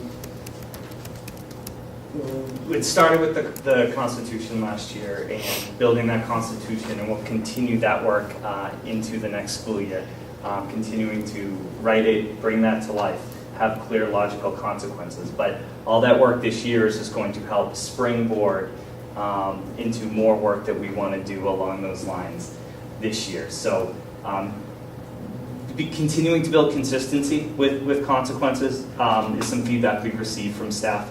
So that is work that we're going to continue to do in addition to continuing to look for ways for positive reinforcement for when kids are meeting those expectations that we're laying out. I found it so interesting to talk here about recess, which is certainly a difficult time for us. And I know we've been talking about ways to provide some structure around a really unstructured time. So I love some of the conversations that were happening earlier. And I know an idea Chris and I have been bouncing around as part of this plan as well is having an alternative recess. It just doesn't work for a certain population of our students. So having a room that is structured with some different games and activities that may still incorporate some movement, may still incorporate some play and some exploration, and then working with other kids at their grade level, but just a little bit more structured with staff is an idea that we are looking to put into play for next year. It's not a punishment room by any means. It's not a, you got in trouble, you come in here, but it's looking at the full landscape of the child and it's asking, is recess working right now? And how can we make that part of their day a little bit more successful, get them feeling a little bit better about their day. All right, I'm going to put this down now. Take any questions or comments you might have. Carolyn, you want to start? Okay, this was really great, and I just feel like I learned so much tonight, or had certain ideas I had reinforced beautifully, thank you. But, I just want to make a quick comment about your reference to the fact that families seem busier than ever, and kids really need more time with their parents, and maybe unstructured time with their parents. But there was actually an article in the New York Times this week that, first of all, referenced the fact that parents are very concerned that kids are spending too much time on social media, and even kids the ages of your youngsters. But this article was mostly focused on the fact that kids are expressing great concern about how much time their parents spend on social media. And I think that, I know you said no judgment, so I'll try to say that too. But, but I do think that's a big factor here. It's not just getting home from work late and some of the other things that you referenced. Because they were interviewing kids who are, saying, I hardly talk to my mom and dad anymore because they're always, on the phone. It's just so addictive, and it's, I think, becoming an increasing problem, probably for all ages at this point. I don't know how, the schools just can't cure all ills of society, as several of you have mentioned, but this is a tricky one. It made me think of One Book, One School, which you guys talked about and we've done the last couple of years, which really encourages parents to read with their kids. It's a month, right? But we hope it springboards, them getting together into other books with their kids and just continuing to get parents tied into those discussions with their kids, getting them tied into their education. Well, all of you have focused on that, kind of looking at the whole family, not just the child. Right. And of course, that's one of the reasons that we want more adjustment counselors, because that's actually their particular area of expertise. But I love the fact that you all are focusing kind of on the whole family, because obviously that is going to have a lot to do with how well the children do. So. Jackie? One of the other things I really liked that I saw this year was that, at least in my son's class, they had these book clubs. And so the kids would choose among 2 or 3 books, they'd get into groups, and that was another way that we could sit at night and read together, and not just read, but think about what you wanted to talk about in the book club, what stuck out in your mind. And it was a really nice way for our parents to spend with their children, but also to get the children to really get into the book and think about the book and think about what they're reading, and then go back to the classroom and share that. I thought that was really a wonderful way to do it. Yeah, reading at home for enjoyment is our #1 priority when it comes to homework. That's the message that's going out. Like that's what we consider the most important type of homework you can do. So we don't want it to be like in 4th grade, you have 40 minutes of homework. Here's your math and here's your science and here's your spelling. And if you have time, you can read. You should read too. We're flipping that and saying you should read first with your child, and then once that 20 minutes is over, here's 20 minutes of a math practice or something else. It shouldn't be the add-on. It should be because it gives the parent and the child. They don't want your kid doesn't want to talk about their day when they come home. So if you ask them, like, "How's your day?" they're going to say good, and they're going to say, "How's your day?" You're going to say good. And that's it. Like you really need, like, the reading gives you something to do together. That sparks like more authentic conversations, and so it's not just about reading; it's about connecting with your child in a better way. Jen? On the proud sheets and the reflection sheets, I'm curious to know, particularly on the reflection sheet, how that works with the 5th graders. I can picture them being at that, I can see 3rd and 4th grade, yep, and then by the time you get to 5th grade, especially this half of the year, them being like, we are way too cool for school. No, I don't find that. No, they've, in fact, some of their reflection sheets are a little bit deeper and a little bit more thoughtful, and the whole idea behind them is when you make a mistake, you gotta fix it. It's not just say sorry and be done. You've got to do some. It's a learning opportunity. Mistakes are learning opportunities, and that kind of makes you try to learn from it. And one of the other things about the reflection sheet is it's in every single classroom, and on every single reflection sheet are the same 3 consequences. So it kind of levels the playing field in terms of, it shouldn't be different consequences in different rooms with different teachers. It should be shared. So they're the same 3 consequences. So it gives the staff a little bit of a way to say, okay, well, this is going to be a loss of privilege, and you break it, you fix it, and here's what you're going to do. So it builds consistency across. But I didn't see, in fact, in terms of I would say that we got a lot of product and reflection sheets and a lot of I need help sheets from probably 5th grade more than the other grades. That's great to hear. Yeah. And the sheets all of those sheets are avenues for conversation. Yeah. It gives me, some clear bullet points to talk to a student about. So my conversations are similar student to student. And then they go home and they get signed. So those conversations are the same. So it's an avenue to have those conversations. They're not always filled out great, but it allows us to have those conversations, which is just as meaningful, if not more meaningful. Right. No, I'll go last. I had one question, which is, when you were talking in your first goal about the pods of students, you have pods of students and then support groups around them that include teachers and reading specialists and I think special education, I can't remember the groups. So when you were talking about kind of RTI from a language and reading perspective, it made sense to me that part of that team would be the reading specialist or the reading interventionist, whatever term is most appropriate. But when you were talking about the math, because I know probably 4 years ago, one of our hopes was that we would be able to have math interventionists and math specialists. So that's my question is it, there are those people who are playing? Yes. Through Title I, we have a reading specialist and a math specialist, and we have 4 math interventionists and 4 reading interventionists. Go ahead, Kristen. I just want to point that out because I think that that right there, what you just said, is so crucial in understanding so much of the progress that has been made in grades 3 through 5. If you think about the staffing and the qualified staffing that they have, more so than any other grade span, I just think that that's really important to note because I know in the budget presentation, we had talked about the need for reading interventionists K-2, and that was one of the things that stayed as our top 3 priority, but then had to be cut. And if you think about what's happening at grades 3 through 5, through the Title I grant, which the K-2 schools do not qualify for, that is where we are able to use those funds to fund those positions to provide that type of intervention. And we are fortunate to have an equal amount of reading interventionists as well as math interventionists. But only at RO.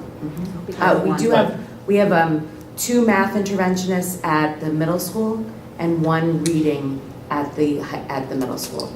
We also now have a math intervention tool, a resource, with the Bridges program that we use for all kids. Bridges has a separate intervention program that is made for intervention. And all of our teachers and interventionists were trained in that program with resources. So it's not just, I'm stuck in math, so I'm going to take my worksheet out and get help from the interventionist. It's a whole separate program specifically designed for math intervention and foundational skills. And I just want to add on that when I looked at that data and I saw how 3rd grade in math in particular, the growth rate was higher. To me, it even showed more because we know that the earlier we can intervene with students, the better. And that right there showed me how the median growth for that grade 3 is 79. 26 out of the 35 met expectations. And this is with a program this is our 2nd year of implementation with the program, so the teachers that are using it have more experience with this particular program, and how the earlier we intervene with our kids, the higher the success rate. And how in math especially, how those next years, the gap just continues to get bigger and bigger. Just to add to the budget component of it, it's important, I think, and helpful for you to see context. So we explain some of these initiatives or professional development or programs to you, but to see the context and the impact that it has, I think is really important. And so your support for things that both Chris and Brian mentioned in their presentation specific to Richardson Olmsted, like the leveled library, and they talked about LLI, the science program, Bridges Math. Those are things that are selected very carefully, very cautiously, always with money in mind, but they make a huge impact, and they're very important in supporting the teachers' efforts and what they're doing with students every day. So the support of your support for the things that they've been asking for is very important and appreciated. And of course, I want to commend them on their work as well. Similar to pre-K to 2, you know, we're working really well as a team, and I think that shows. And their efforts are extraordinary, and the passion is clearly there as well, which doesn't hurt either. Go ahead, Jen. Has the program been in place long enough to track students as they progress year over year? So as a student gets intervention, they reach their growth goal, and then the next year, there's a, you know what I mean, there's a dip, they need more intervention. The STAR assessment does allow for longitudinal tracking. This was our first year, so we are going to track these kids from 3rd to 4th to 5th for sure.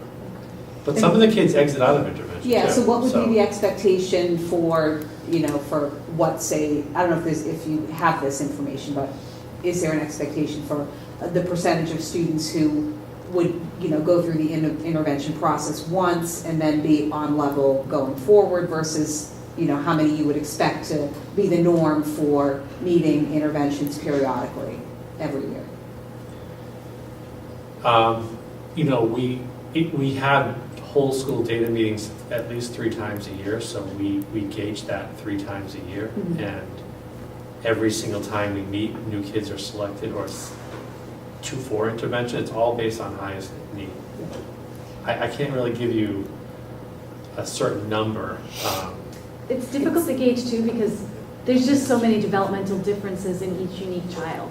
And so where someone may have